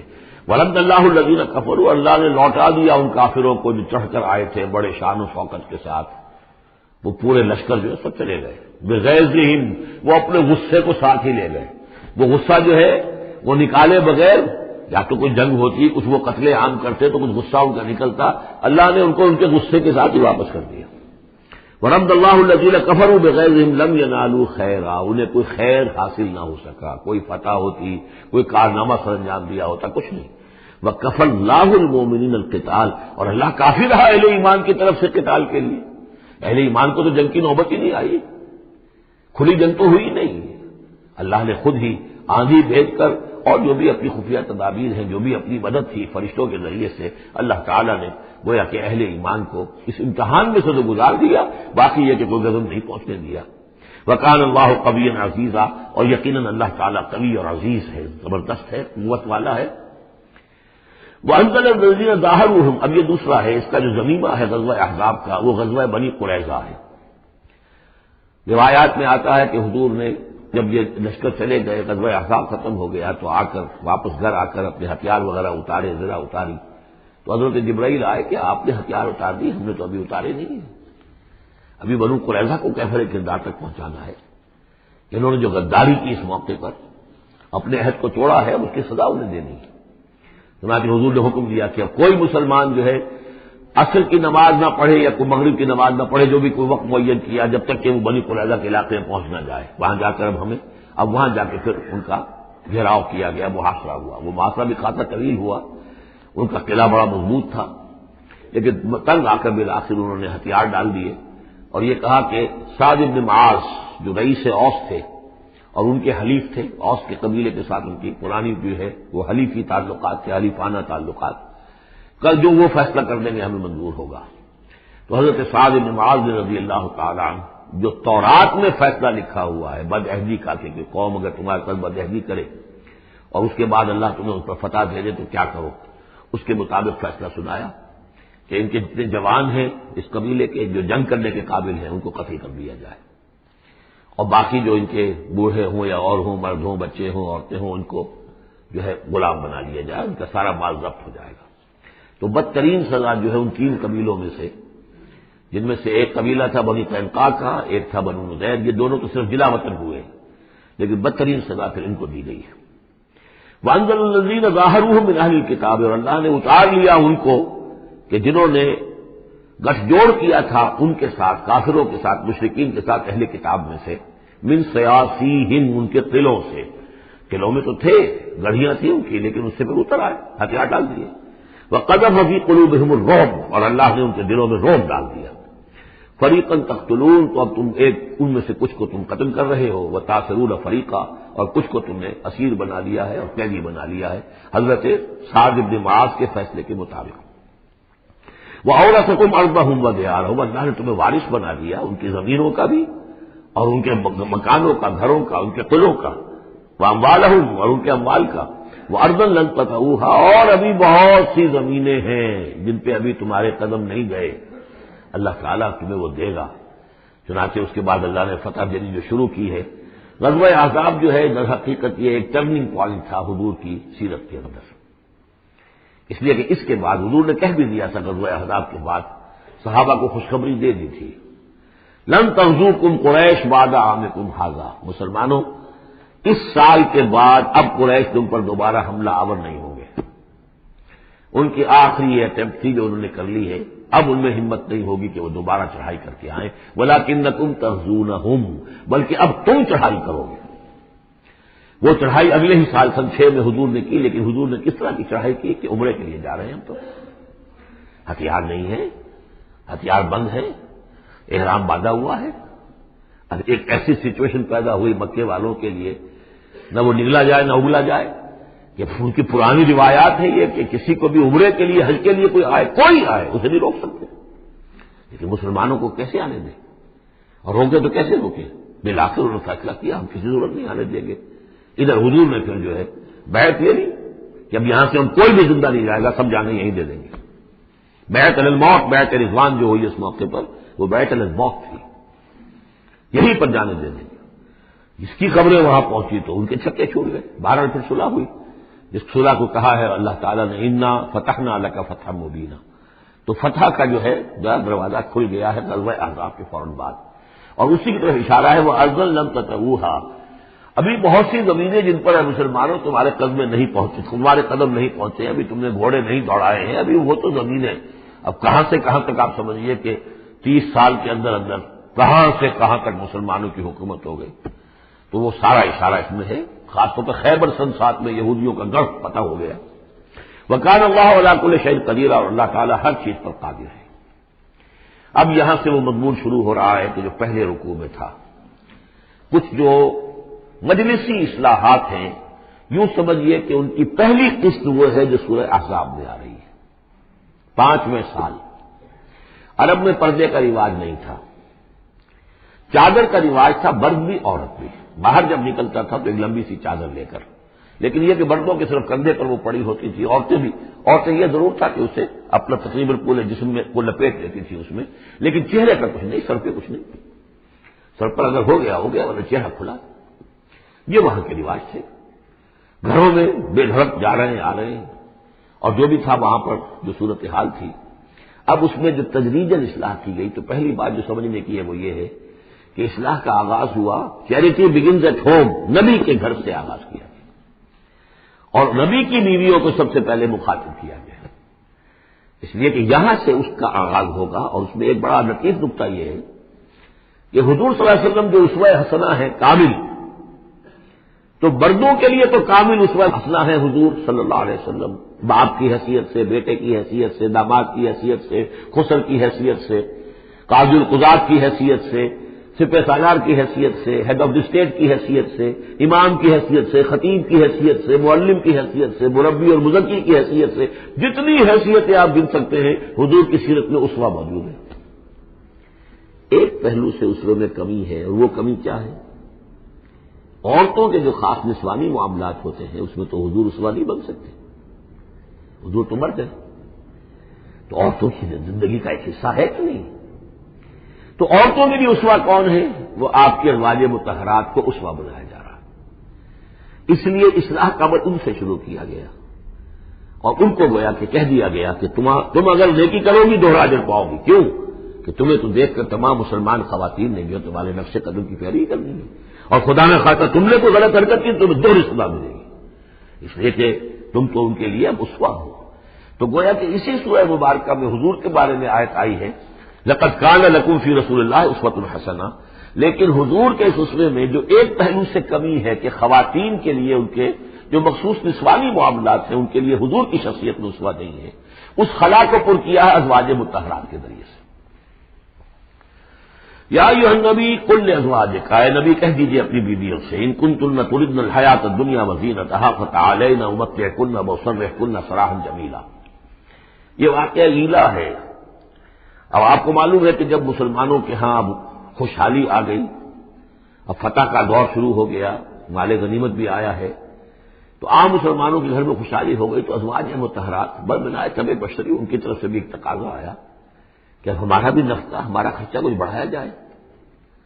اس مطالبے کو حضور نے اتنا ناپسند کیا کہ قسم کھا لی کہ 1 مہینے تک میں گھر میں کسی گھر میں نہیں جاؤں گا، کسی اپنی اہلیہ محترمہ سے ملاقات نہیں کروں گا، اور مسجد کے ساتھ ہی ایک بالا خانہ سا تھا، اس میں آپ نے اپنا جو ہے وہ قیام کر لیا، تو ایک طوفان مچ گیا مدینے میں۔ اب حضرت ابوبکر کی بیٹی حضرت عائشہ حضور کے گھر میں ہے، حضرت عمر کی بیٹی حضرت حفصہ حضور کے گھر میں ہے کہ اب یہ کیا ہو رہا ہے، کیا ان کو طلاق ہو جائے گی، کیا ہوگا، حضور نے کیا فیصلہ کر لیا ہے؟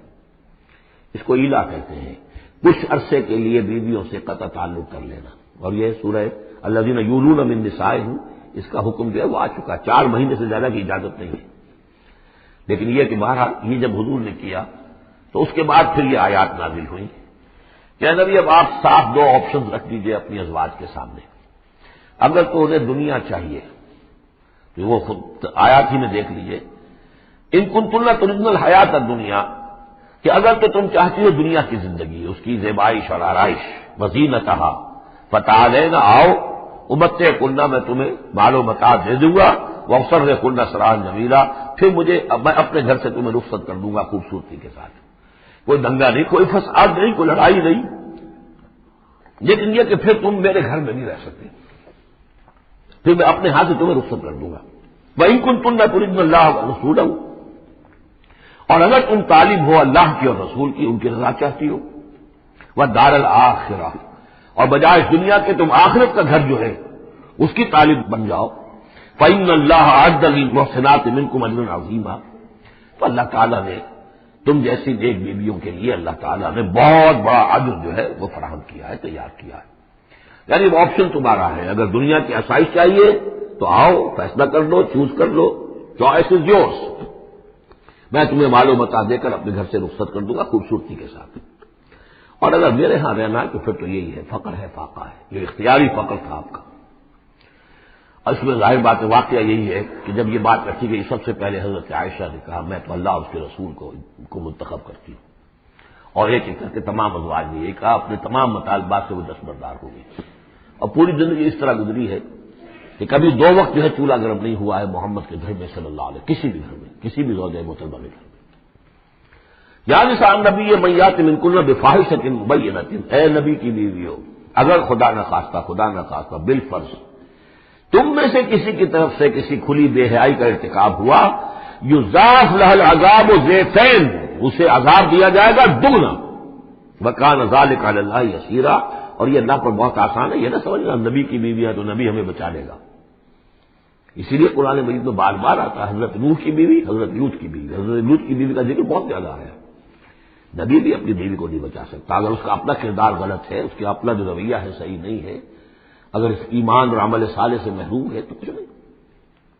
چنانچہ حضور نے ایک مرتبہ اپنے قریبی گھرانے کی جو خواتین تھیں ان کو بٹھایا اور ایک ایک کا نام لے لے کر کہا ہے، یا فاطمہ بنت محمد صلی اللہ علیہ وسلم انقذی نفسک من النار فانی لا املک لک من اللہ شیئا، اے فاطمہ محمد کی بیٹی خود اپنے آپ کو آگ سے بچاؤ، نکالو اپنے آپ کو آگ سے اپنے عمل سے، اس لیے کہ مجھے اللہ کے ہاں کوئی اختیار تمہارے بارے میں حاصل نہیں ہوگا، اگر فاطمہ کے بارے میں نہیں تو میں کس کے بارے میں؟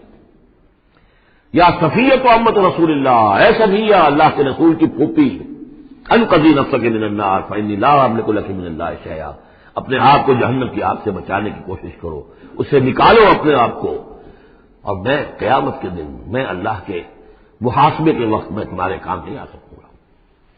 ومن یقنط منکن للہ ورسولہ، تو اب جو کوئی بھی تم میں سے اللہ اور اس کے رسول کی اطاعت پر کاربند ہو جائے، فرما برداری اختیار کرے، وتعمل صالحا، اور نیک عمل کرے، نؤتها اجرها مرتين، تو اسے ہم اس کا اجر بھی دیں گے دوہرا۔ غلطی کرو گی تو سزا دگنی، اور صحیح طرز عمل ہوگا ایمان اور عمل صالح والا تو اجر بھی تمہارا دگنا ہوگا۔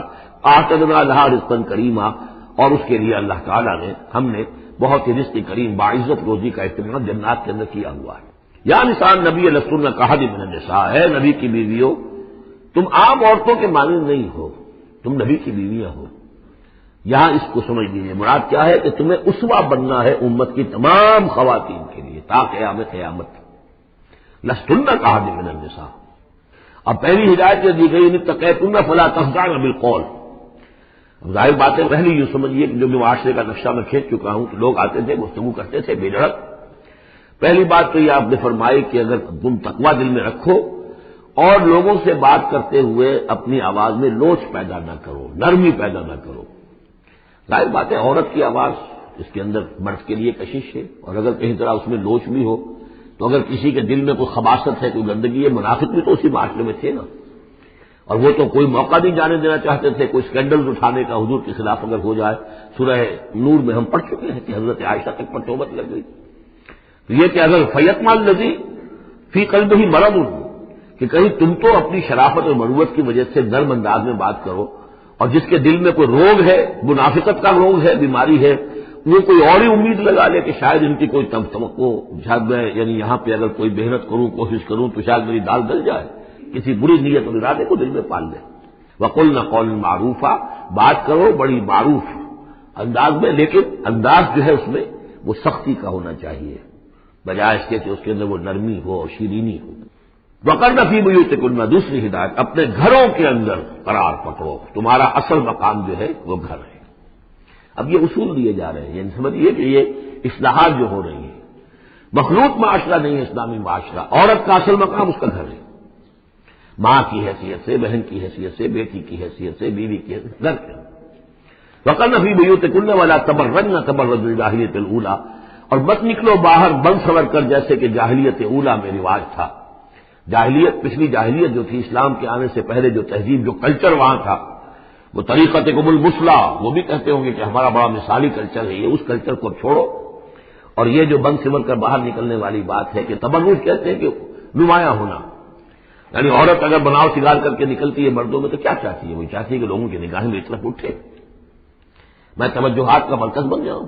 یہ کام اب چھوڑ دو بالکل۔ اگر خدا نے خاصہ کہیں ہے بھی کسی کا کوئی پس منظر میں، تو اس کی دوسری ہدایت یہ ہے، گھروں میں قرار پکڑو، گھروں میں رہو، گھروں میں بیٹھو۔ وقرن فی بیوتکن ولا تبرجن تبرج الجاہلیۃ الاولی واقمن الصلاۃ وآتین الزکاۃ واطیعن اللہ ورسولہ، اور نماز قائم کرو اور زکوٰۃ ادا کرو اور اللہ کی اور اس کے رسول کی اطاعت پر کاربند رہو۔ انما یرید اللہ لیذھب عنکم الرجس اہل البیت ویطہرکم تطہیرا، اے نبی کے گھر والوں، یا اہل البیت اب آ گیا یہاں پہ، نبی کے گھر والوں، اس سے پہلے ہم پڑھ چکے ہیں یہ اہل البیت حضرت سارہ کو خطاب کیا تھا فرشتوں نے، یہ سلام ہو آپ کو اے نبی کے گھر والوں اہل البیت، اور یہاں ساری گفتگو جو ہو رہی ہے وہ حضور کے ازواج سے ہو رہی ہے۔ تو اہل بیت اصلاً ہے حضور کی ازواج مطہرات۔ البتہ یہ ہم مانتے ہیں کہ حدیث ہے، حضور نے یہ چاہا ہے، جو آپ کو محبت تھی حضرت فاطمہ سے، حضرت علی سے اور حضرات حسنین سے رضی اللہ تعالی عنہم، آپ نے فرمایا اللہم ہؤلاء اہل بیتی، اے اللہ یہ بھی میرے اہل بیت ہے، بس یہاں پر بھی کا اضافہ کر لیجئے، کوئی حرج نہیں، اصل اہل بیت ازواج مطہرات ہے، لیکن اے اللہ یہ بھی میرے اہل بیت ہے۔ تو فرمایا اے نبی کے گھر والوں، یعنی اے نبی کی بیویوں، اللہ تعالیٰ یہ چاہتا ہے کہ تم سے ہر نوع کی برائی کو، گندگی کو بالکل دور کر کے تمہیں پاک اور صاف کر دے، یطہرکم تطہیرا، پوری طرح پاک اور صاف کر دے۔ کیوں؟ تمہیں اسوہ بننا ہے، تمہیں نمونہ بننا ہے۔ نمونہ تو بے داغ ہونا چاہیے، جیسے محمد رسول اللہ صلی اللہ علیہ وسلم کی شخصیت ہے، آئیڈیل پرسنالٹی، آئیڈیل، تو آئیڈیل تو بے داغ ہونا چاہیے۔ اسی طریقے سے تم جس مقام پر ہو کہ اب خواتین امت کے لیے، پوری امت مسلمہ کی عورتوں کے لیے تمہیں اسوہ بننا ہے۔ وَاذْكُرْنَ مَا يُتْلَىٰ فِي بُيُوتِكُنَّ، اور ذرا یاد کیا کرو جو کچھ کے تلاوت کی جاتی ہے تمہارے گھروں میں، من آیات اللہ، اللہ کے آیات میں سے، تمہارے گھروں میں وہی اترتی ہے محمد رسول اللہ صلی اللہ علیہ وسلم۔ بلکہ ایک خاص جو مقام ہے حضرت عائشہ کا، وہ تو حضور نے فرمایا ہے کہ کسی اور میری بیوی کے لحاف میں، جبکہ ایک ہی لحاف میں حضور بھی تھے اور حضرت عائشہ بھی تھی، تو مجھ پر وہی نازل نہیں ہوئی سوائے عائشہ کے لحاف کے۔ لحاف کے اندر بھی وہی نازل ہو رہی ہے، وہ تو دل پہ نازل ہوتی تھی، اس کے اندر تو کوئی دروازے نہیں کھولنے پڑتے تھے کہ حضرت جبریل آئے دروازہ کھولو پھر وہی لے کر آئے ہیں، وہ تو یہ کہ فرشتہ ہے اور دل پر نازل کر رہا ہے۔ تو فرمایا کہ تمہارے گھروں میں اللہ کی آیات کی تلاوت کی جا رہی ہے، والحکمہ، اور نبی کی زبان مبارک سے جو احادیث ہے جو آپ بیان کر رہے ہیں، سب سے بڑھ کر تو تمہارے سامنے آ رہی ہے حکمت، حکمت نبوی، یعنی وہ جو وہی یہ خفی ہے اس کا بھی سب سے بڑھ کر تمہارے سامنے جو ہے چرچا ہو رہا ہے۔ ان اللہ کان لطیفا خبیرا، یقین اللہ تعالیٰ بہت باریک بین ہے اور باخبر ہے۔ اب وہ آیت آ گئی ہے، آیت نمبر 35، جس کا میں نے تذکرہ کیا تھا، سورہ نور کی آیت نمبر 35، وہ ہے حقیقت ایمان پر۔ اللہ نور السماوات والارض مثل نورہ کمشکاۃ فیہا مصباح، المصباح فی زجاجہ، الزجاجۃ کأنہا کوکب درری یوقد من شجرۃ مبارکۃ زیتونۃ لا شرقیۃ ولا غربیہ یکاد زیتها یضیء ولو لم تمسسہ نار نور علی نور یہدی اللہ لنورہ من یشاء ویضرب اللہ الامثال للناس واللہ بکل شیء علیم۔ یہ ایک آیت ہے، بڑی آیت ہے، ایمان کی ماہیت، ایمان کی حقیقت، ایمان کے اجزاء ترکیبی۔ اب اس ایمان کا ظہور جو انسانی شخصیت میں ہوتا ہے، اور اس کو اب یہاں پہ 10 صفات جو ہے گنوائی گئی ہے، لیکن چونکہ یہاں پہ اس سورہ مبارکہ کا بھی اور سورہ نور کا بھی، جیسا کہ ان دونوں کا مضمون یہ ہے کہ وہ جو معاشرتی اصلاح اور ان میں خواتین جو ہیں ان کے مسائل کو خاص طور پہ لایا جا رہا ہے، تو عام طور پر تو قرآن میں یہ ہے کہ جو حکم بھی ہے وہ مذکر کے سیغے میں آ جاتا ہے، مردوں سے خطاب کر کے، لیکن عورتیں بھی اس کی مخاطب ہیں، جسے برصغیر تغلیب کہتے ہیں، قاعدہ ہے۔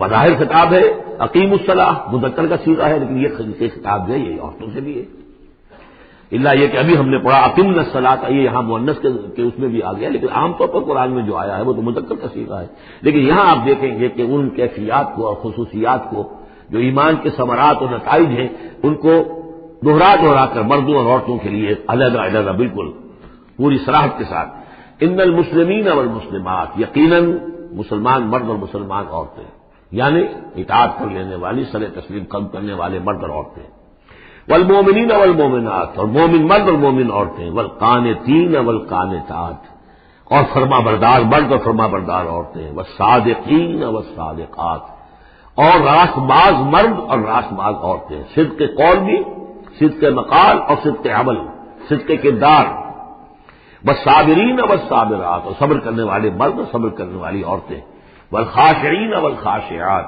اور اللہ کے سامنے جھکے رہنے والے مرد اور جھکے رہنے والی عورتیں، والمتصدقین والمتصدقات، اور اللہ کے لیے صدقہ دینے والے مرد اور صدقہ دینے والی عورتیں، والصائمین والصائمات، اور روزہ رکھنے والے مرد اور روزہ رکھنے والی عورتیں، والحافظین فروجہم والحافظات، اور اپنے شرمگاہوں کی حفاظت کرنے والے مرد اور اپنی شرمگاہوں کی حفاظت کرنے والی عورتیں، والذاکرین اللہ کثیرا والذاکرات، اور کثرت کے ساتھ اللہ کا ذکر کرنے والے مرد اور ذکر کرنے والی عورتیں، اعد اللہ لہم مغفرۃ واجرا عظیما، اللہ تعالیٰ نے ان سب کے لیے مغفرت اور بہت بڑا اجر تیار کر رکھا ہے۔ اللہم ربنا اجعلنا منہم، اللہم ربنا اجعلنا منہم۔ اب وہ مسئلہ آ رہا ہے کہ جس کی تمہید ہوئی تھی پہلے رکوع میں، حضرت زینب رضی اللہ تعالی عنہ سے حضور کی شادی کا معاملہ، اور اس سے پہلے حضور کے کہنے کی وجہ سے حضرت زینب کا نکاح جو حضرت زید بن حارثہ سے ہوا، پھر زید بن حارثہ رضی اللہ تعالیٰ عنہ نے جو ان کو طلاق دینی چاہی، تو حضور کے دل میں جو یہ خیال ہوا کہ میں نے پہلے تو حکم دے کر نکاح پر مجبور کیا، اب اگر یہ داغ لگ جاتا ہے زینب کو تو گویا کہ پھر تو ایک ہی شکل رہ جائے گی اس کی دلجوئی کی، تلافی کی، کہ میں خود نکاح کروں۔ اب میں خود نکاح کروں گا تو چونکہ زید میرا منہ بولا بیٹا رہا ہے پہلے، ایک طوفان کھڑا ہوگا، حالانکہ اس میں بات کوئی نہیں تھی، لیکن یہ کہ حضور نے اس کی وجہ سے یہ سمجھا کہ یہ مصلحت کے خلاف ہوگا، تو اسی گویا کہ آپ اسی ششپنج میں تھے کہ آیات نازل ہو گئی۔ پہلی آیت میں تذکرہ ہے اس کا کہ جو حضور کے کہنے کی بنا پر حضرت زینب اور ان کے بھائی آمادہ ہوئے نکاح پر، ورنہ وہ آمادہ نہیں تھے زید بن حارثہ سے نکاح پر۔ وما كان لمؤمن ولا مؤمنة اذا قضى الله ورسوله امرا ان يكون لهم الخيرة من امرهم، یہ کسی بھی مومن مرد اور کسی بھی مومن عورت کے لیے یہ روا نہیں ہے کہ جب اللہ اور اس کا رسول کسی شے کا فیصلہ کر دیں تو پھر بھی انہیں یہ خیال ہو کہ ہمارے پاس آپشن باقی ہے، ہمیں اختیار حاصل ہے۔ وَمَن يَعْصِ اللَّهَ وَرَسُولَهُ فَقَدْ ضَلَّ ضَلَالًا بَعِيدًا، جو اللہ اور اس کے رسول کی نافرمانی کریں گے انہوں نے تو گویا کہ بہت بڑی گمراہی جو ہے وہ حاصل کر لی۔ یہ گویا کہ ایک تو یہ کہ اس کو عام ہم لیں گے تو یہ ہر معاملے کے اوپر ہے کہ اللہ اور اس کے رسول کے فیصلے کے بعد پھر میں یہ سمجھوں کہ میرے پاس کوئی آپشن ہے تو اس کا مطلب ہے کہ میں اللہ کا انکار کر رہا ہوں، رسول کا انکار کر رہا ہوں۔ پس منظر میں وہی ہے کہ حضور کی فرمائش جو تھی ابتداءً تو چونکہ امیمہ ابن عبد المطلب حضور کی پھپھی تھی جن کی بیٹی ہیں حضرت زینب، اب یوں سمجھیے کہ قریش کا اونچا خاندان ہے، اور ادھر یہ ہے کہ حضرت زید ابن حارثہ غلام رہے ہیں، اگرچہ تھے شریف خاندانوں میں سے عرب کے، لیکن کبھی انہیں کہیں پکڑ کر کہیں کسی نے لا کر غلام بنا کر بیچ لیا تھا تو داغ تو لگ گیا غلامی کا، اور اس معاشرے میں وہ داغ پھر دھلتا نہیں تھا ایک دفعہ لگ جانے کے بعد۔ تو اس وجہ سے اب انہوں نے حضور کے لیے، حضور کے فرمانے کی وجہ سے نکاح کیا، اس کے بعد نہیں ان کی نبھی آپس میں، اور اس میں گمان غالب یہی ہے کہ حضرت زینب انہیں وہ نہیں دے سکی احترام اور ادب اور ان کی مرضی پر چلنے کا معاملہ، جیسا کہ ایک عورت کو فالصالحات قانتات حافظات للغیب جو رویہ ہونا چاہیے، اب وہ اپنے جذبات اور احساسات کے اوپر اس درجے جو ہے وہ کنٹرول نہ کر سکی، لہذا ان کے مابین جو ہے وہ موافقت نہیں ہوئی۔ تو حضرت زید نے کئی دفعہ کہا کہ حضور میں پھر ان کو فارغ کر دینا چاہتا ہوں، طلاق دینا چاہتا ہوں۔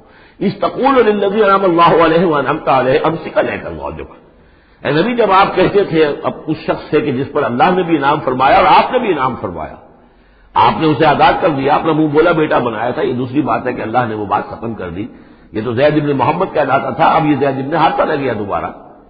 آپ اس سے کہتے رہے امسک علیک زوجک، نہیں اپنی بیوی کو روکے رکھو، گھر میں آباد رکھو، ذرا اور کوشش کرو، ذرا اور کہ مزاجوں کی موافقت ہو جائے، واتق اللہ، اللہ سے ڈرو، اللہ کا تقوی اختیار کرو، وتخفی فی نفسک ما اللہ مبدیہ، اور آپ اپنے دل میں چھپائے ہوئے تھے وہ بات جس کو کہ اللہ تعالیٰ اللہ مبدی، جسے اللہ تعالیٰ کھولنا چاہتا ہے، وتخشى الناس، آپ لوگوں سے ڈر رہے تھے، واللہ احق ان تخشاہ، جبکہ آپ زیادہ حقدار ہے اس کا کہ آپ اس سے ڈرے۔ فلما قضا زید منہا وطرا، تو جب زید نے اس سے آخری قطع تعلق کر لیا، یعنی طلاق بھی دے دی اور پھر عدت بھی پوری ہو گئی، زوجناکہا، اے نبی ہم نے تزویج کر دی ہے اس کی تمہارے ساتھ، زوجہ بنا دیا ہے، ہم نے نکاح کر دیا ہے۔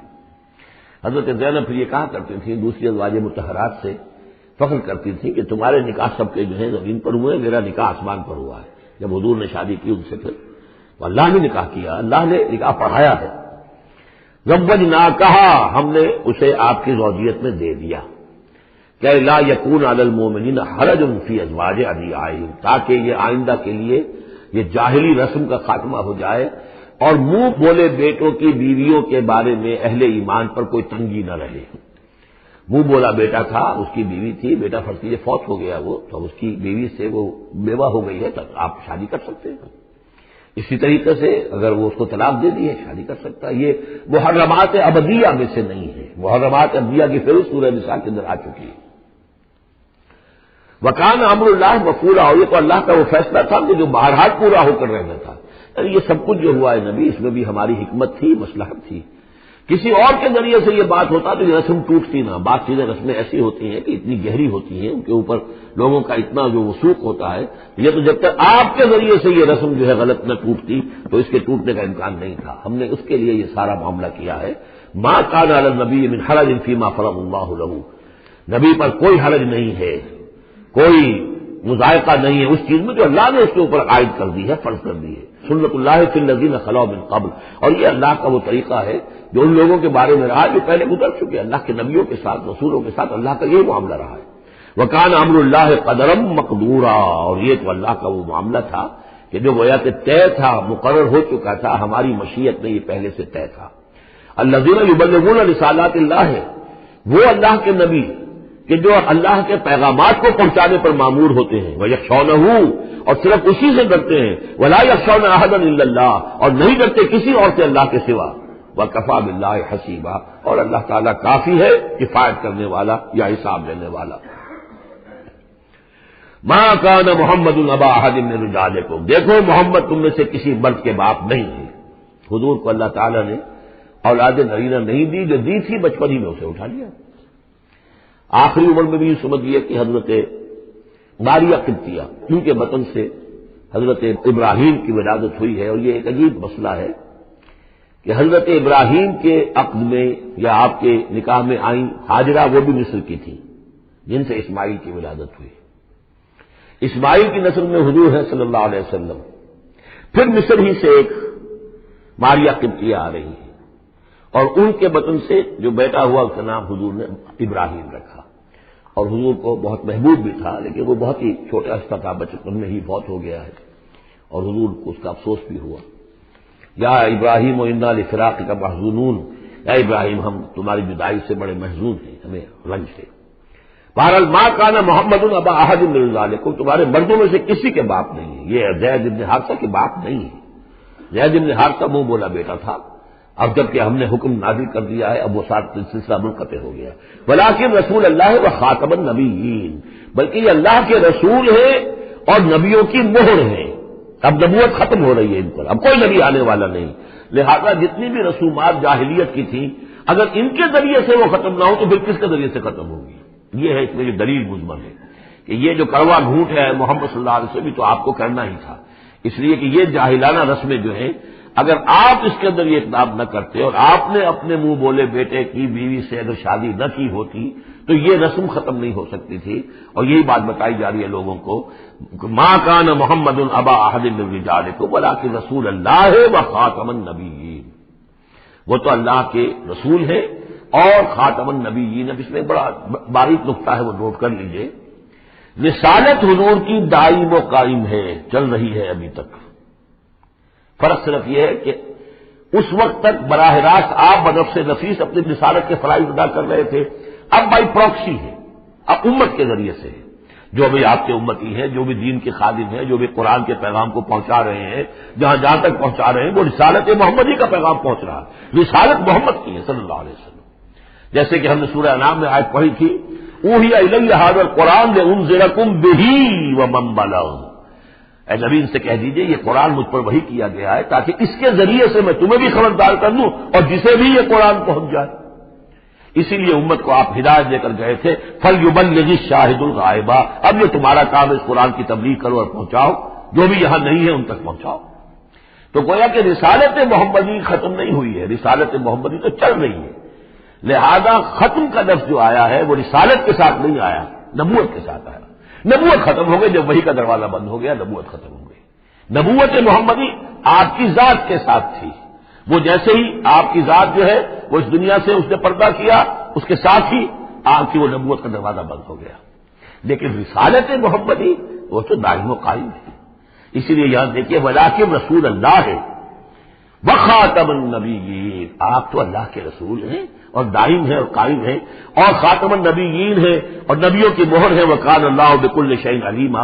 اور یقیناً اللہ تو ہر چیز کا علم رکھنے والا ہے. یا ایھا الذین آمنوا اذکروا اللہ ذکرا کثیرا وسبحوہ بکرۃ واصیلا. هو الذی یصلی علیکم وملائکتہ لیخرجکم من الظلمات الی النور وکان بالمؤمنین رحیما. صدق اللہ العظیم. اہل ایمان اللہ کا ذکر کیا کرو کثرت کے ساتھ. ذکر کثیر سے مراد کیا ہے کہ انسان کسی بھی حال میں ہو اللہ کو یاد رکھے. پنجابی میں ایک کہاوت ہے ہتھ کارول دل یارول. کام آپ کر رہے ہیں، کوئی بھی کر رہے ہیں، لیکن یہ کہ آپ کا دل اللہ کے ساتھ لگا ہونا چاہیے. اس کا جو بہترین طریقہ ہے وہ یہ ہے کہ تمام جو بھی معمولات زندگی کے ہیں ان کے ساتھ ہی حضور صلی اللہ علیہ وسلم سے مسنون دعائیں ہیں. گھر میں داخل ہو رہے ہیں تو دعا مانگیے، باہر نکل رہے ہیں تو دعا مانگیے، بازار میں داخل ہو رہے ہیں تو دعا مانگیے، بازار سے باہر آ رہے ہیں دعا مانگیے، بیت الخلاء میں داخل ہو رہے ہیں دعا ہے. لیکن آپ کام بھی کر رہے ہیں ساتھ کے ساتھ، کوئی اضافی وقت آپ کا نہیں لگ رہا ہے، لیکن اس میں یہ ہے کہ آپ کا اللہ کے ساتھ ایک رشتہ قائم ہے. باقی یہ کہ قرآن سب سے بڑا ذکر ہے. پھر نماز، یہ تو ہم پڑھ چکے ہیں 21ویں پارے کی پہلی آیت وَاتْلُ مَا أُوحِيَ إِلَيْكَ مِنَ الْكِتَابِ وَأَقِمِ الصَّلَاةَ إِنَّ الصَّلَاةَ تَنْهَىٰ عَنِ الْفَحْشَاءِ وَالْمُنكَرِ وَلَذِكْرُ اللَّهِ أَكْبَرُ. تو اللہ کا ذکر کرو کثرت کے ساتھ. وَسَبِّحُوهُ بُكْرَةً وَأَصِيلًا. اور صبح و شام اس کی تسبیح کرتے رہو. هُوَ الَّذِي يُصَلِّي عَلَيْكُمْ وَمَلَائِكَتُهُ. وہ تم پر اپنی رحمتیں بھیجتا رہتا ہے، اپنی عنایتیں اور شفقتیں نازل فرماتا رہتا ہے. نہ صرف وہ خود بلکہ اس کے ملائکہ بھی.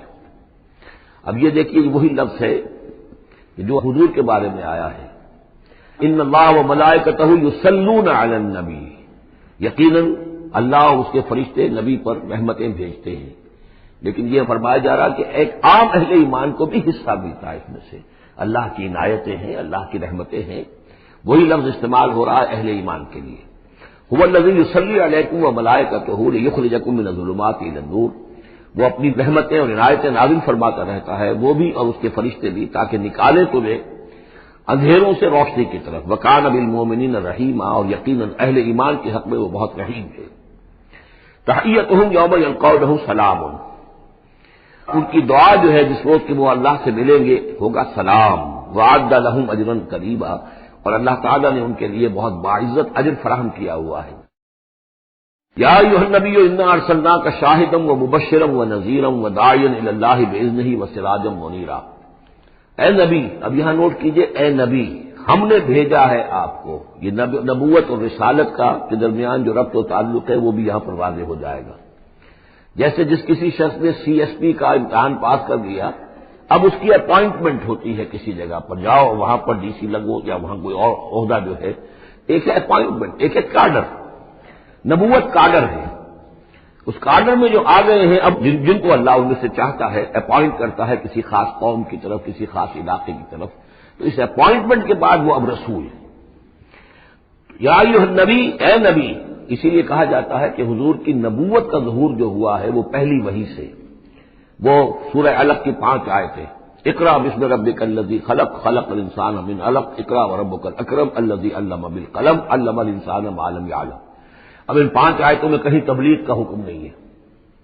یہاں سے نبوت کا تو آغاز ہو گیا، لیکن یہ کہ رسالت کا آغاز ہوا ہے جب آپ کو تبلیغ کا حکم آیا. یا ایھا المدثر قم فانذر وربک فکبر. اب یہاں سے رسالت کا آغاز ہوا. تو نبوت اور رسالت کے اس فرق کو ذہن میں رکھیں. یا ایھا النبی، اے نبی ہم نے بھیجا ہے آپ کو شاہدن گواہ بنا کر. اب اس پر ہم گفتگو کر چکے ہیں. لتکونوا شہداء علی الناس ویکون الرسول علیکم شہیدا، اور لیکون الرسول شہیدا علیکم وتکونوا شہداء علی الناس سورہ بقرہ میں آیت آئی اور سورہ حج میں آ چکی ہے.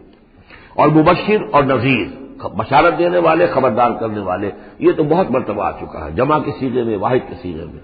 وَدَاعِيًا إِلَى اللَّهِ بِإِذْنِهِ، اللہ کی طرف بلانے والے اس کے حکم سے. یعنی ایک داعی اور بھی ہوتا ہے جو اللہ کا کوئی بندہ ہے، کوئی صوفیاء میں سے ہے، کوئی اللہ کا نیک آدمی، وہ بھی لوگوں کو بلا رہا ہے اللہ کے راستے کی طرف. لیکن نبی رسول کا کام یہ ہو جاتا ہے کہ وہ اس پر مامور ہے کہ وہ بلائے.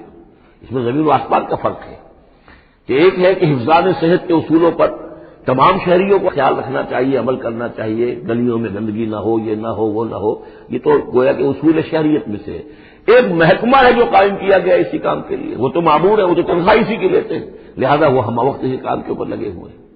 تو اسی طریقے سے دفاع وطن ہے، ویسے تو ہر شہری کا فرض ہے کہ اس کے لیے اپنے آپ کو ہر وقت تیار رکھے، لیکن ایک فوج آپ نے تیار کی ہوئی ہے جو اسی کام کے لیے. تو رسول تو گویا کہ وہ پھر داعی اللہ باذنہ ہی، اللہ کے حکم سے مامور من اللہ ہو کر پھر وہ دعوت دیتا ہے. وسراجا منیرا، اور آپ کو ایک بہت روشن چراغ بنا دیا، چراغ ہدایت. وبشر المؤمنین بان لهم من اللہ فضلا کبیرا، اور اہل ایمان کو آپ بشارت دے دیجئے کہ ان کے لیے اللہ کی طرف سے بہت بڑا فضل ہے. ولا تطع الکافرین والمنافقین ودع اذاهم، اور آپ ان کافروں اور منافقوں کی باتیں نہ مانیے، ان کی طرف دھیان بھی مت دیجیے. ودع اذاهم، اور وہ جو کچھ بھی اذیت آپ کو دینا چاہ رہے ہیں، تکلیف پہنچا رہے ہیں، کوفت پہنچا رہے ہیں، دفع کیجیے ان کی ایذاؤں کو. وتوکل علی اللہ، اللہ تعالیٰ پر توکل کیجیے. وکفی باللہ وکیلا، اللہ کافی ہے آپ کے لیے سہارا، اور آپ کی مدد کرنے کے لیے اللہ کافی ہے. یہ کچھ نہیں بگاڑ سکیں گے. جو چاہے اسکینڈل اٹھا لیں، جو چاہے آپ کے خلاف سازشیں کر لیں، آپ کا بال بیکا نہیں کر سکیں گے. یا ایھا الذین آمنوا اذا نکحتم المؤمنات ثم طلقتموهن من قبل ان تمسوهن، اب ایک حکم یہاں پر طلاق کے ضمن میں بھی آ رہا ہے. پہلے آ چکا ہے کہ اگر نکاح ہو چکا ہے کسی سے اور کوئی مہر مقرر نہیں ہوا تھا، لیکن پھر بھی طلاق اگر دے دی ہے تو بہرحال اسے کچھ نہ کچھ مہر جو ہے وہ دے دلا کے رخصت کرنا چاہیے. اور اگر ملاقات سے قبل نکاح دی ہے، مہر طلاق دے دی ہے، مہر مقرر ہو چکا تھا تو آدھا مہر دینا ہوگا. اب یہاں مسئلہ رہا عدت کا. یا ایھا الذین آمنوا، اہل ایمان، اذا نکحتم المؤمنات، جب تم مومن خواتین سے نکاح کرو، ثم طلقتموهن من قبل ان تمسوهن، پھر کوئی سبب ایسا ہو جائے کہ اس سے پہلے کہ تمہاری ان سے ملاقات ہو، تم انہیں چھو، انہیں تم طلاق دے دو، فما لکم علیہن من عدۃ تعتدونها، تو پھر تمہارا کوئی حق نہیں ہے کہ وہ عورت جو ہے عدت کرے اور اس کو تم عدت پوری کرواؤ اس سے، اس لیے کہ تمہاری ملاقات ہی نہیں ہوئی، کوئی سوال ہی پیدا نہیں ہوتا کہ اس کے رحم میں کوئی بچہ جو ہے اللہ تعالیٰ نے اس کو تخلیق فرما دیا ہو. لہذا عدت تو اس لیے ہوتی ہے کہ یہ بات پوری طریقے سے واضح ہو جائے کہ اس معاملے میں سابق شوہر سے اس کے وطن میں کوئی حمل نہیں ہے. ومتعوہن، تو انہیں کچھ دے دلا کر رخصت کرو. وسرحوہن سراحا جمیلا، اور اپنے ہاتھ سے رخصت کرنا ہو تو بڑی خوبصورتی کے ساتھ رخصت کرو. یا ایھا النبی انا احللنا لک ازواجک اللاتی آتیت اجورہن، اے نبی ہم نے آپ کے لیے حلال ٹھہرایا ہے آپ کی ان تمام ازواج مطہرات کو جنہیں آپ نے باقاعدہ مہر دیا ہے. وما ملکت یمینک، اسی طرح جو آپ کی ملک یمین ہے، بانیاں ہیں، لونیاں ہیں. مما افاء اللہ علیک، جو اللہ تعالیٰ نے آپ کو فے کے طور پر دے دی ہوں. جیسے آپ کو معلوم ہے کہ یہ ماریہ قبطیہ جو آئی تھی رضی اللہ تعالیٰ عنہ، یہ بھی جو مقوقس تھا مصر کا حکمران، اس نے ہدیے کے طور پر بھیجی تھی.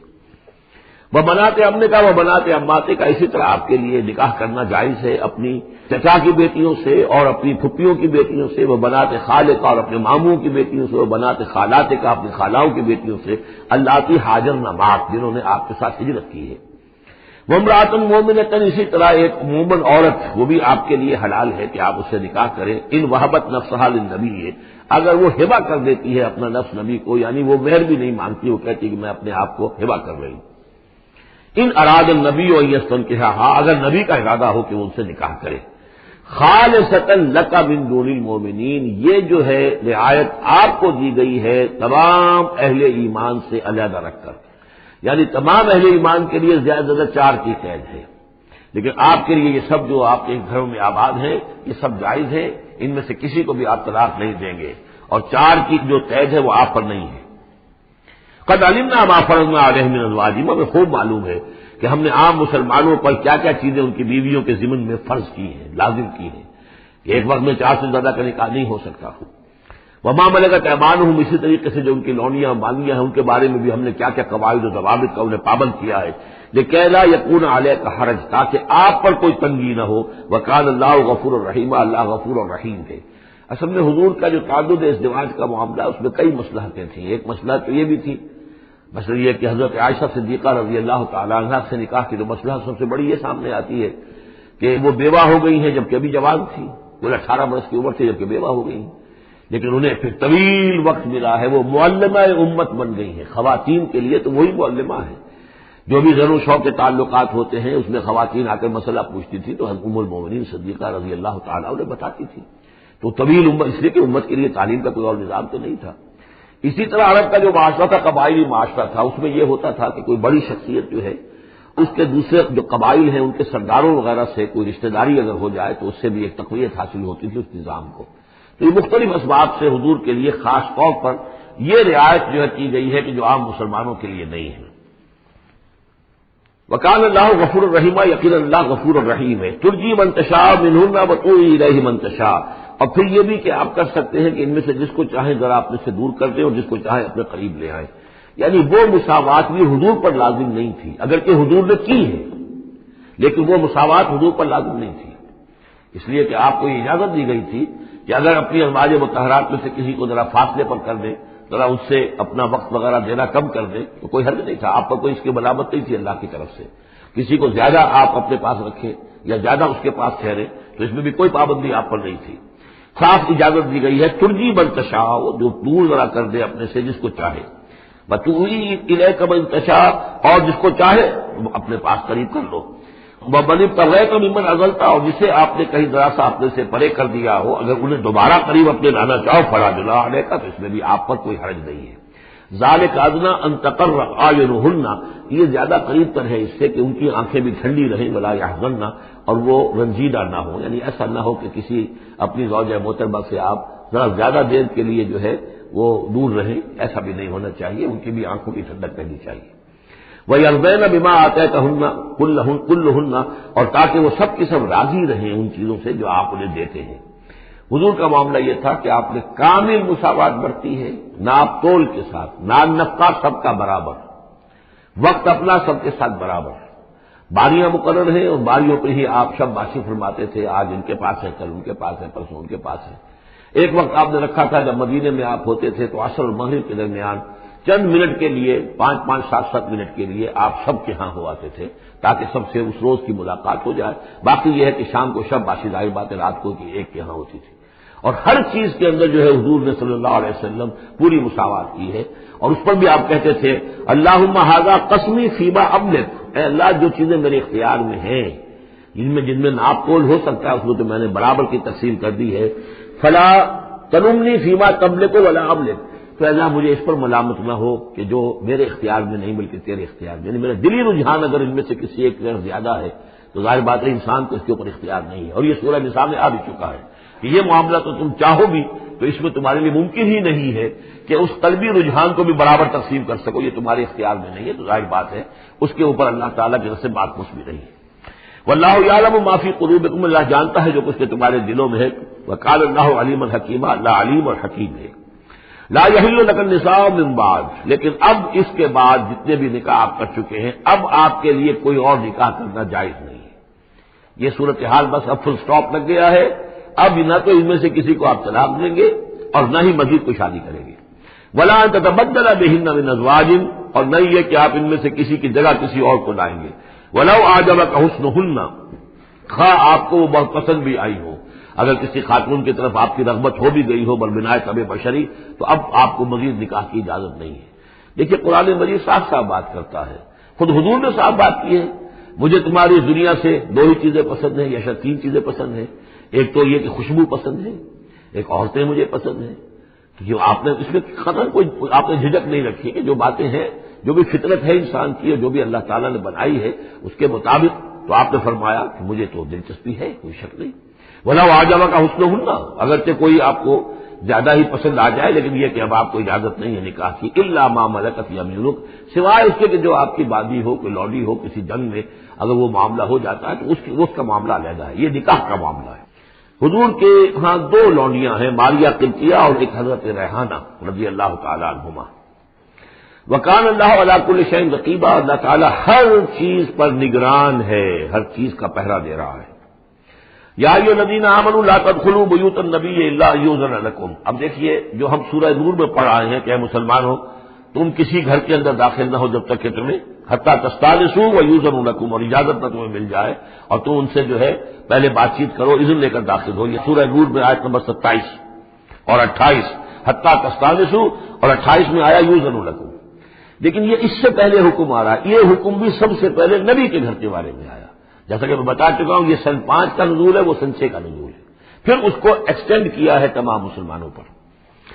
یا ایھا الذین آمنوا، اہل ایمان مت داخل ہو جایا کرو نبی کے گھروں میں، الا یؤذن لکم، الا یہ کہ تمہیں اجازت دی جائے، الی طعام غیر ناظرین اناہ، کھانے کے لیے اگر تمہیں بلایا جائے تو ایسا نہ ہو کہ پہلے ہی جا کے دھرنا مار کر بیٹھ جاؤ کہ کھانا تیار ہو رہا ہے تو بیٹھے ہوئے وہاں۔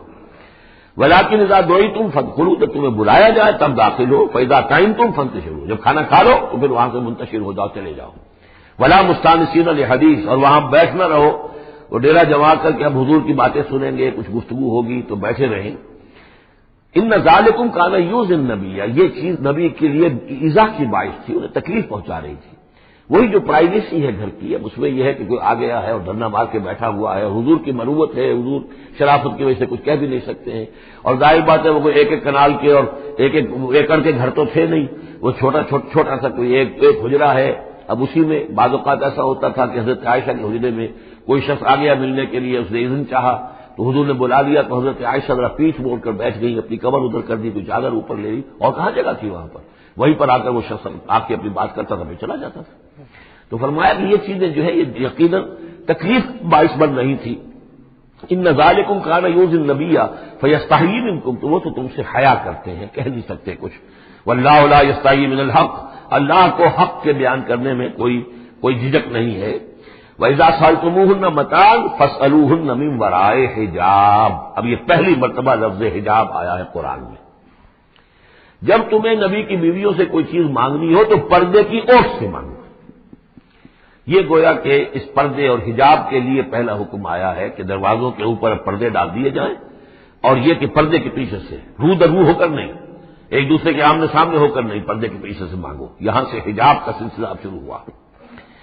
ذالک اطہر لقلوبکم وقلوبہن، یہی زیادہ پاکیزہ طرز عمل ہے تمہارے دلوں کے لیے بھی، ان کے دلوں کے لیے بھی۔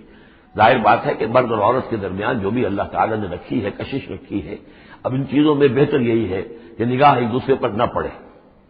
وما کان لکم ان تؤذوا رسول اللہ، اور تمہارے لیے یہ بالکل جائز نہیں ہے کہ تم اللہ کے رسول کو ایذا پہنچاؤ۔ اصل میں اس مسئلے میں ایک بات اور بھی سمجھ لیجیے، حضور کے ساتھ معاملہ خاص نہیں تھا۔ ایک تو یہ کہ یہ تمام اصلاحات ہیں جو تمام مسلمان معاشرے کے لیے ہیں، لیکن یہ کہ اس کے لیے چیریٹی بگنز ایٹ ہوم، پہلا کام جو شروع کیا گیا ہے وہ محمد رسول اللہ کے گھر سے۔ لیکن ایک دوسرا مسئلہ بھی ہے کہ جو منافق تھے اور ان میں سے جو شریر تھے وہ طاق میں رہتے تھے کہ کچھ اسکینڈل اٹھائیں حضور صلی اللہ علیہ وسلم کے گھر کے بارے میں۔ اب ظاہر بات ہے کہ حضور کے یہاں اتنی ازواج مطہرات تھیں، جب بعد میں آپ سوچئے کہ کسی کے دل میں یہ بھی آ سکتا ہے، جیسے فرض کیجئے کر کے کہہ رہا ہوں، حضرت عائشہ جوانی تھی جب کہ حضور کا انتقال ہوا، تو کسی طرف سے ایسی بات بھی آ سکتی تھی کہ ٹھیک ہے آپ ابھی اس وقت تو حضور کے گھر میں آپ آباد ہیں، لیکن یہ ہے کہ بہرحال اب حضور کو کا انتقال ہونا ہے، پھر میں آپ سے شادی کر لوں گا، کوئی ایسا پیغام دے کر، تاکہ یہ کہ نقب لگانے کا ایک موقع مل جائے، گھر گھر کے اندر محمد کے گھر میں نقب لگائے۔ اس اعتبار سے خاص طور پر ضرورت تھی کہ اس معاملے میں حضور کے گھر والوں کا معاملہ جو ہے اس کے اندر وہ احتیاطی اقدامات کیے جائیں۔ ما کان لکم ان تؤذوا رسول اللہ، تمہاری روا نہیں ہے کہ اللہ کے رسول کو تم ایذا پہنچاؤ، ولا ان تنکحوا ازواجہ من بعدہ ابدا، یہاں وہ روک لگا دی، اور نہ یہ جائز ہے تمہارے لیے کہ تم اس کی بیویوں سے ان کے بعد نکاح کرو کبھی بھی، یہ بین، کیونکہ ویسے بھی وہ ازواجہ امہاتہم، اس کی جو بیویاں ہیں حضور کی وہ تو تمہاری اہل ایمان کی مائیں ہیں، وہ ایک درجہ وہ بھی آ گیا، اب خاص صراحت کے ساتھ بھی کہہ دیا ولا ان تنکحوا ازواجہ من بعدہ ابدا، حضور کی ازواج کے لیے چونکہ اس کا کوئی امکان نہیں تھا، اسی لیے حضور کسی کو طلاق نہیں دے سکتے تھے، طلاق دے تو ظاہر بات ہے وہ کسی اور سے تو نکاح کر نہیں سکتی، یہی وجہ ہے کہ تعدد ازدواج کا معاملہ حضور کے لیے زیادہ ایکسٹینڈ کر دیا گیا. ان ذالکم کان عند اللہ عظیما، اور یہ چیز اللہ کے نزدیک بہت بڑی ہے. تو اس سے یہ کہ اگر کسی کے لیے کسی کے دل میں کسی خبیث کے دل میں کوئی خیال ایسا آ بھی رہا ہو تو اب یہاں یہ کہ اس کی روک لگ گئی کہ یہ بات جو ہے یہ دروازہ یہ ہمیشہ کے لیے بند ہے.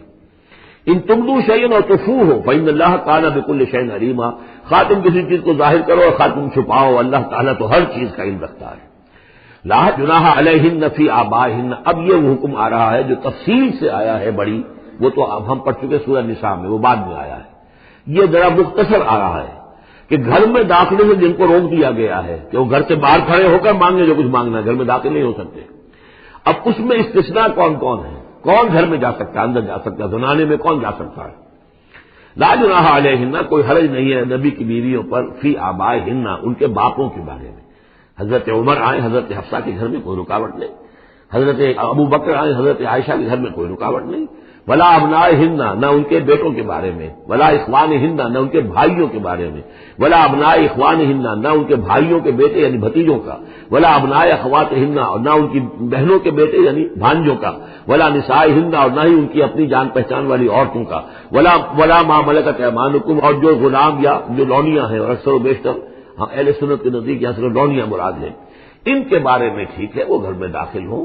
گویا کہ یہ جو تفصیلی آیت آئی ہے سورہ نساء میں، اس کا یہ نیوکلیس جو ہے جو شروع میں وہ یہ ہے جو سورہ احزاب کے اندر یہ مختصر ہے.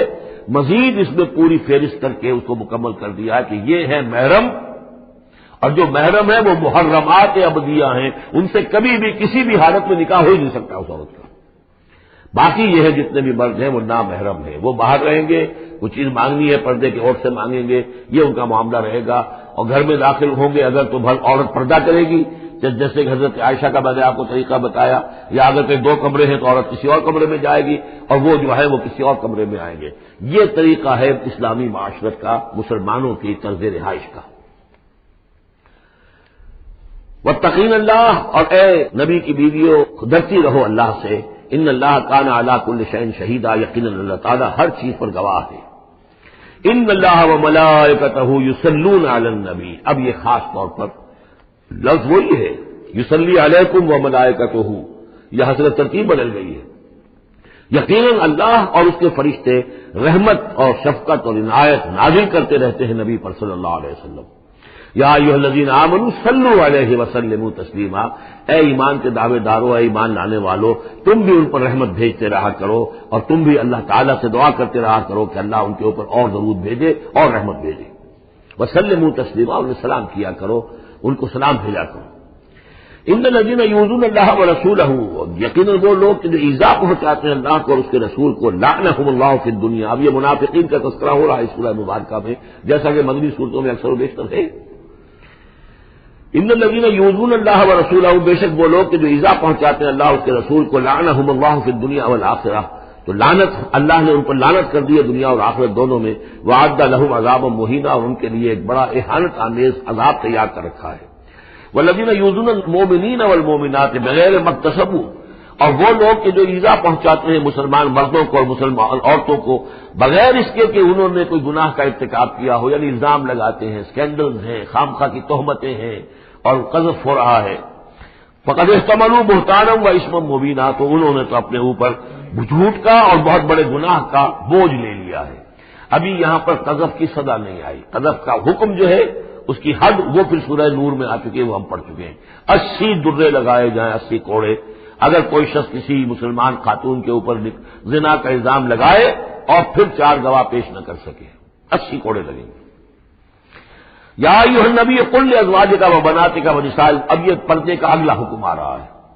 ایک تو یہ کہ گھر میں رہو، گھر پہ پردہ ہونا چاہیے، نامحرم پردے کی اوٹ سے بات کرے، جو بھی ضروری بات ہے وہ پردے کی اوٹ سے کرے، روح کر نہ کرے. لیکن اب مسئلہ آتا ہے کہ عورت گھر سے باہر نکلے تو کیا ہو؟ آخر ظاہر بات ہے اگرچہ اصولی اعتبار سے عورت کا مقام اس کا گھر ہے، لیکن پھر بھی ضرورت ہو سکتی ہے وہ باہر جائے ضرورت کے تحت، تو اس میں کیا حکم ہے؟ یا ایھا نبی قل لازواجک وبناتک ونساء المؤمنین. اب یہاں پر دیکھیے ایکسٹینڈ کر رہے ہیں ترتیباً. اے نبی کہہ دیجیے اپنی بیویوں سے اور اپنی بیٹیوں سے اور اہل ایمان کی خواتین سے. یہ گویا کہ اب اصلاح کا دائرہ جو ہے نبی کے گھر سے نکل کر اب باہر آ رہا ہے تمام اہل ایمان کے لیے. کیا کہہ دیجیے یدنین علیہن من جلابیبہن، وہ اپنے اوپر لٹکا لیا کریں اپنی بڑی چادروں کا ایک حصہ۔ دیکھیے جیسا کہ میں نے اس وقت بھی عرض کیا تھا سورہ جب ہم نور پڑھ رہے تھے کہ عرب میں خواتین کی لباس کا یہ دو جز تھے، ایک اوڑھنی ہوتی تھی جو گھر میں اوڑھتی تھی، وہ جیسے اب بھی ہمارے یہاں اوڑھنے کا تصور ہے، اس کو کہتے ہیں خمار، اور خمورہن لفظ آیا ان کی جمع جو ہے خمورہن، ولیضربن بخمورہن علی جیوبہن، وہ اپنی ان اوڑھنیوں کا بکل مار دیا کریں اپنے سینوں پر۔ یہ گھر کے اندر ہوگا، باہر جب نکلتی تھی تو بڑی چادر لے لیتی تھی، اور جو جتنی شریف گھرانے کی ہوتی تھی اتنی ہی وہ اپنے آپ کو اس میں لپیٹ لیتی تھی، لیکن چہرے کے اوپر نہیں ڈالتی تھی۔ یہاں اس میں صرف یہ اضافہ کیا گیا ہے کہ اس کا ایک حصہ اپنے چہروں پر لٹکا لیا کریں، یہاں سے نقاب کا تصور پیدا ہوا ہے، جو ہمارے ہاں بعض جگہ پر جو ہے خاص طور پہ فرنٹیئر کے علاقے میں اب بھی ہے، وہ چادر لیتی ہیں خواتین، لیکن چادر کا جو حصہ ہے وہ ان کے چہرے کے آگے آیا ہوا ہوتا ہے، یا یہ کہ کسی طریقے سے بس صرف ایک آنکھ کھول کر، خاص طور پر ایران کے اندر اس کا بڑا رواج ہے، ان کو میں نے دیکھا ہے کہ یہ جو ہے اس قدر اس ایک چادر میں بڑی چادر میں لپٹی ہوئی ہوتی ہے دیہاتی خواتین۔ شہروں کے اندر تو نقشہ ذرا کچھ مختلف ہے، اب وہاں پہ چونکہ یہ بات تقریباً انہوں نے طے کر دی ہے کہ چہرے کا پردہ نہیں ہے، حالانکہ یہ غلط ہے، قرآن میں چہرے کا پردہ ہے۔ اس حوالے سے وہ جو کہا گیا کہ پردے کی اوٹ سے ان سے بات کی جائے یا مانگا جائے، تو آخر اس کا مطلب یہ کہ چہرہ ہی تو ہے نا جس کو روکا جا رہا ہے، باقی گھر میں جو ازواج مطہرات بغیر لباس کے تو نہیں تھی معاذ اللہ، لیکن یہ کہ چہرے ہی کے پردے کے لیے کہا ہے کہ فصلوہن من وراء حجاب، اور حجاب کا لفظ چل رہا ہے اسی کے لیے۔ لیکن یہ کہ اب یہ حکم دیا گیا کہ آپ ایک چادر کو، جو چادر لے کے آپ نکلتی ہی ہیں باہر، جو بھی شریف خواتین ہیں، وہ چادر کو ذرا اپنے چہروں کے اوپر لٹکا لیا کریں۔ یہ جلباب کہلاتا تھا، بڑی چادر جو لے کر نکلتے تھے۔ تو ایک ہے خمار اوڑھنی جس کی جمع ہے خمورہن، خمر، ایک ہے جلباب بڑی چادر جس کی جمع ہے جلابیب، جلابیبہن، وہ اپنی بڑی چادروں کا ایک حصہ اپنے سامنے لٹکا لیا کرے چہرے کے۔ ذالک ادنیٰ ان یعرفن، یہ بہتر ہے اور نزدیک تر ہے اس سے کہ ان کو پہچان لیا جائے کہ یہ شریف گھرانے کی خواتین ہیں، کیونکہ وہاں لونیاں باندیاں جو ہوتی تھی ان کے ہاں وہ رواج نہیں تھا، ابھی یہ جو گھر کی خاندانی خواتین ہیں ان کے ساتھ یہ بات شروع کی جا رہی ہے۔ فلا یؤذین، تو انہیں کوئی ایذا نہ پہنچائی جائے۔ وکان اللہ غفور الرحیم، اور یقینا اللہ غفور الرحیم ہے۔ لئن لم ينتهِ المنافقون، اگر یہ منافق باز نہ آئے، والذین فی قلوبہم مرض، اور وہ جن کے دلوں میں روگ ہے، والمرجفون فی المدینہ، اور وہ لوگ کہ جو سنسنی پیدا کرتے ہیں مدینے کے اندر، ایسی خبریں اسکینڈلائز کر کے اور سنسنی پیدا کرتے ہیں کہ یہ بات ہو گئی، فلاں نے یہ کہہ دیا، فلاں نے یہ تہمت لگا دی، لنغرینک، اگر یہ باز نہ آئے تو اے نبی پھر ہم آپ کو اکسا دیں گے، آپ کو اجازت دے دیں گے کہ آپ ان کے خلاف کوئی اقدام کریں۔ لنغرینک بہم، ہم ان کے اوپر حملہ کرنے کی اور ان کو سزا دینے کے لیے آپ کو کھلی چھوٹ دے دیں گے۔ ثم لا یجاورونک فیہا الا قلیلا، پھر یہ شہر مدینہ کے اندر آپ کے پڑوسی بن کر نہیں رہ سکیں گے مگر یہ تھوڑا سا وقت جو یہ گزار رہے ہیں۔ ملعونین، ان پر پھٹکار ہے۔ اینما ثقفوا اخذوا وقتلوا تقتیلا، جہاں بھی یہ پائے جائیں، پکڑے جائیں اور قتل کیے جائیں، ٹکڑے کر دیے جائیں۔ لیکن یہ وہ حکم جو ہے یہ ایک اللہ تعالیٰ کی بیزاری اور شدت ناراضگی کا مظہر ہے، لیکن منافقین کے اعتبار سے کبھی اس طرح کا کوئی اقدام حضور کی سیرت میں ثابت نہیں ہے۔ سنت اللہ فی الذین خلوا من قبل، یہ اللہ کی سنت ہے، اللہ کا طریقہ ہے، اللہ کا قانون ہے، یہ ان قوموں کے بارے میں، امتوں کے بارے میں بھی جو پہلے گزر چکی ہیں۔ ولن تجد لسنت اللہ تبدیلا، اور تم نہیں پاؤ گے اللہ کی سنت کے اندر کوئی تبدیلی۔ ولن تجد لسنت اللہ تبدیلا، تم نہیں پاؤ گے اللہ کی سنت میں کوئی تبدیلی۔ یسألک الناس عن الساعۃ، اے نبی لوگ آپ سے قیامت کے بارے میں پوچھتے ہیں۔ قل انما علمها عند اللہ، کہہ دیجئے اس کا علم تو اللہ کے پاس ہے۔ وما یدریک لعل الساعۃ تکون قریبا، اور تمہیں کیا معلوم ہو سکتا ہے کہ قیامت قریب آ چکی ہو۔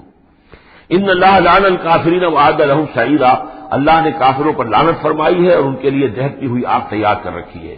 خالدین فیہا ابدا، اس میں رہیں گے ہمیشہ ہمیش۔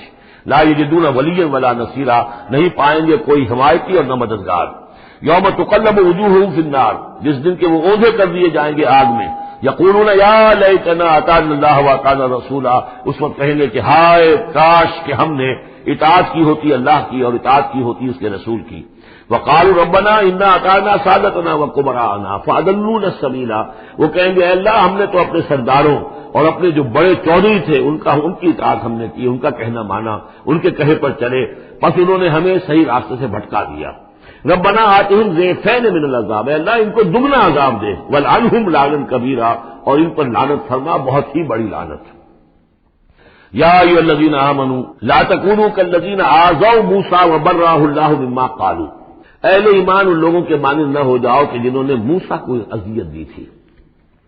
دیکھیں موسیٰ کو ایک اذیت تو وہ تھی جو ہم سورہ مائدہ میں پڑھائے ہیں کہ جب موسیٰ نے کہا علیہ الصلوۃ والسلام کہ اب اللہ کی راہ میں جنگ کرو، اور پوری قوم نے انکار کر دیا۔ ظاہر بات ہے کہ جو آپ پر بیزاری طاری ہوئی، جس پر آپ نے کہا کہ رب انی لا املک الا نفسی واخی فافرق بیننا وبین القوم الفاسقین، تو اس سے اندازہ ہو رہا ہے کس قدر آپ کو تکلیف پہنچی۔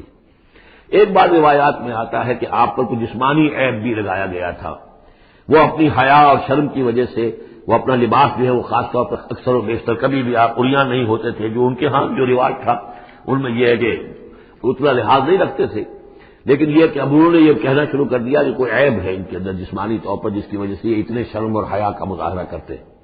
بہرحال اللہ تعالیٰ نے اس کے لیے ایک سبیل پیدا کی، ایک لمبا قصہ ہے کہ جو احادیث میں موجود ہے۔ تو فرمایا تو اب یہ ہے ذاتی قسم کی ایذا، اور میں سمجھتا ہوں کہ وہ حدیث کے اندر جو واقع ہے وہ صحیح ہے، اس لیے کہ یہاں بھی ذاتی قسم کی ایذا ہے جس کا تذکرہ ہو رہا ہے کہ حضور کو حضور کے ازواج مطہرات کے حوالے سے کوئی اس طرح کا اسکینڈل اٹھا کر جو ہے تو تکلیف، جیسے کہ سورہ نور میں ہم پڑھ رہے ہیں کہ کس قدر دن آپ پر سخت گزرے ہیں وہ، جبکہ حضرت عائشہ پر جو ہے وہ تہمت لگائی گئی تھی۔ تو یا ایھا الذین آمنوا لا تکونوا کالذین آذوا موسیٰ، ان لوگوں کے مانند نہ بن جاؤ کہ جنہوں نے موسیٰ کو اذیت دی تھی، فبرأہ اللہ مما قالوا، تو اللہ تعالیٰ نے انہیں بری ثابت کر دیا کہ ان میں وہ عیب نہیں ہے جو انہوں نے ان پر لگایا تھا۔ وکان عند اللہ وجیہا، اور وہ تو اللہ کے نزدیک بہت وجیح انسان تھے، صاحب حیثیت، صاحب وجاہت۔ یا ایھا الذین آمنوا اتقوا اللہ وقولوا قولا سدیدا، اہل ایمان اللہ کے تقوی اختیار کرو اور بات کرو سیدھی، خاص طور پر یہ گھریلو زندگی کے اندر چونکہ یہ معاملات ہو رہے ہیں تو یہ کہ گھریلو زندگی میں خاص طور پر انسان جو ہے زبان کا استعمال جو ہے اس میں محتاط رہے۔ یصلح لکم اعمالکم، اللہ تعالیٰ تمہارے سارے اعمال درست کر دے گا، ویغفر لکم ذنوبکم، اور اگر کبھی کسی نسیان یا کسی اور جذبات کے رو میں کوئی غلطی ہو جائے گی تو اللہ تعالیٰ تمہاری خطائیں بخش بھی دے گا۔ ومن یطع اللہ ورسولہ فقد فاز فوزا عظیما، اور جو کوئی بھی اللہ اور اس کے رسول کی اطاعت پر کاربند ہو گیا اس نے تو بہت بڑی کامیابی حاصل کر لی۔ یہ دو آیتیں جو ہیں یا ایھا الذین آمنوا اتقوا اللہ وقولوا قولا سدیدا یصلح لکم اعمالکم ویغفر لکم ذنوبکم ومن یطع اللہ ورسولہ فقد فاز فوزا عظیما، یہ بھی حضور نے خطبہ نکاح میں شامل کی تھی، جیسے سورہ نساء کی پہلی آیت یا ایھا الناس اتقوا ربکم الذی خلقکم من نفس واحدۃ وخلق منها زوجها وبث منهما رجالا كثيرا ونساء واتقوا الله الذی تساءلون به والارحام ان اللہ کان علیکم رقیبا، ایک وہ آیت، دو یہ، اور ایک آیت سورہ آل عمران کی یا ایھا الذین آمنوا اتقوا اللہ حق تقاتہ ولا تموتن الا وانتم مسلمون۔ انا عرضنا الامانۃ علی السماوات والارض والجبال، ہم نے امانت کو پیش کیا آسمانوں پر اور زمین پر اور پہاڑوں پر، فابین ان یحملنھا، تو ان سب نے انکار کر دیا اس کو اٹھانے سے، واشفقن منھا، اور اس سے ڈر گئے، وحملھا الانسان، انسان نے اسے اٹھا لیا، انہ کان ظلوما جہولا، یقیناً وہ نادان بھی تھا اور ظالم بھی تھا، یعنی اپنے آپ پر ظلم کیا اتنی بڑی امانت سنبھال کر۔ اب یہ امانت کون سی ہے اس پر بہت سے اقوال ہیں تفصیلی، اب ظاہر بات ہے کہ یہاں ان میں سے کون سا کیا دلیل ہے، کسی کے حق میں کیا دلیل ہے، میں جس کو رد کر رہا ہوں کیوں کر رہا ہوں اس کا موقع نہیں ہے، لیکن میرے نزدیک اور مجھے اس پر جزم ہے، پوری طریقے سے وثوق ہے، اس امانت سے مراد ہے روح، یہ عالم امر کی شے ہے، اور لا کر عالم خلق، یہ ہمارا وجود حیوانی جو ہے یہ عالم خلق کی شے ہے، عالم امر کی شے کو بطور امانت عالم خلق کے اس وجود کے اندر امانت کے طور پر رکھا گیا ہے، یہ اللہ کی امانت ہے، وَنَفَخْتُ فِيهِ مِن رُوحِي، اپنی روح میں سے پھونک دوں تمہارے اندر، یہ ہے امانت، بہت عظیم امانت ہے۔ عالم امر میں آپ کو بتا چکا ہوں صرف فرشتے اور ارواح انسانیہ، یہ عالم امر کی چیز ہے، انہی کی جو کمیونیکیشن ہے وہی اس کو بھی امر کہا گیا ہے، عالم امر کی شے ہے۔ باقی جتنے بھی ہیں یہ جنات ہوں یا جو بھی حیوانات ہیں، ہمارا بھی جو جسد حیوانی ہے وہ جو ہے عالم خلق کی شے ہے، اور یہی شے ہے اصل میں وہی جس کی بنا پر کہ انسان مسجود ملائک بنا ہے، یہ جو روح ہے اسی کی بنا پر مسجود ملائک ہے، اسی کے بنا پر خلافت ملی ہے، اسی کے بنا پر وحی کا یہ محبت بنا ہے کہ وہی اس کو آ سکتی ہے، جنات کے ہاں وحی نہیں ہے، ان میں روح نہیں ہے، وحی نہیں ہے، کوئی نبی جنات میں نہیں بھیجا گیا، بلکہ انسانوں ہی میں جو نبی آئے انہی کی پیروی جو ہے وہ جنات بھی کرتے رہے۔ اور یہ جو روح کے بھوکے جانے سے پہلے یہ کیفیت تھی، وہ تھا ظلوم اور جہول۔ یہ میں سمجھتا ہوں کہ انسان کا جو حیوانی وجود ہے، جو میں نے کئی مرتبہ اس سے پہلے بیان کیا، اس میں تو کمزوری ہے۔ خلق الانسان من عجل، خلق الانسان ضعیفا۔ انسان جو ہے وہ تو اس کی فطرت، اس کی خلقت کے اندر عجلت پسندی بھی ہے، انسان کمزور پیدا کیا گیا ہے، یہاں ظلوم اور جہول کہا جا رہا ہے۔ اگر تو صرف حیوان انسان ہوتا اور اس میں روح خدا بندی نہ پھونکی گئی ہوتی تو ظلم اور جہول تھا، لیکن روح خدا بندی پھونکے جانے کے بعد اب صورت وہ نہیں ہے۔ اسی لیے فرمایا گیا والتین والزیتون وطور سینین وہذا البلد الامین لقد خلقنا الانسان فی احسن تقویم ثم رددناہ اسفل سافلین۔ ہم نے پیدا کیا انسان کو تو سب سے پہلے پیدا کیا تھا ارواح کی شکل میں، وہ احسن تقویم، بلند ترین رتبے کی شے، لیکن پھر اسے لوٹا دیا ہے نچلوں میں سب سے نیچے، یعنی جنات سے بھی نیچے چلا گیا انسان۔ کیوں چلا گیا؟ کہ اس کا یہ جسد حیوانی جو ہے ان سے کمتر ہے، اس میں یہ ڈال دی گئی روح۔ تو یہ ہے وہ امانت میرے نزدیک، واللہ عالم۔ لیعذب اللہ المنافقین والمنافقات، اس امانت ہی کا اب یہ ظہور ہوگا۔ اس کا نتیجہ کیا نکلے گا؟ جو اس امانت کا حق ادا کرے گا اس کے لیے اللہ تعالیٰ کے لیے روح و ریحان و جنت نعیم۔ جو اس امانت میں خیانت کرے گا، اس کا حق ادا نہیں کرے گا، وہ حیوانی بن کر رہ جائے گا، حیوانی خواہشات اور حیوانی ہی داعیات کا تابع فرمان بن کر رہ جائے گا۔ اس نے گویا کہ خیانت کی اس امانت میں۔ اس کے لیے لیعذب اللہ المنافقین والمنافقات والمشرکین والمشرکات، تاکہ نتیجہ یہ نکلے کہ اللہ عذاب دے منافق مردوں کو، منافق عورتوں کو، اور مشرک مردوں کو اور مشرک عورتوں کو۔ وَيَتُوبَ اللَّهُ عَلَى الْمُؤْمِنِينَ وَالْمُؤْمِنَاتِ، اور اللہ تعالیٰ عنایت فرمائے اور معاف کرے اور توبہ قبول کرے اور توبہ کی توفیق دے اہل ایمان مردوں کو بھی، اہل ایمان عورتوں کو بھی۔ وَكَانَ اللَّهُ غَفُورًا رَحِيمًا، یقیناً اللہ تعالیٰ غفور اور رحیم ہے۔ یہ جو چوتھا گروپ تھا مکی اور مدنی صورتوں کا وہ یہاں ختم ہوا۔ 8 مکیات اور 1 مدنی صورت۔ صدق اللہ العظیم۔ بارک اللہ لی ولکم فی القرآن العظیم ونفعنی وإیاکم بالآیات والذکر الحکیم۔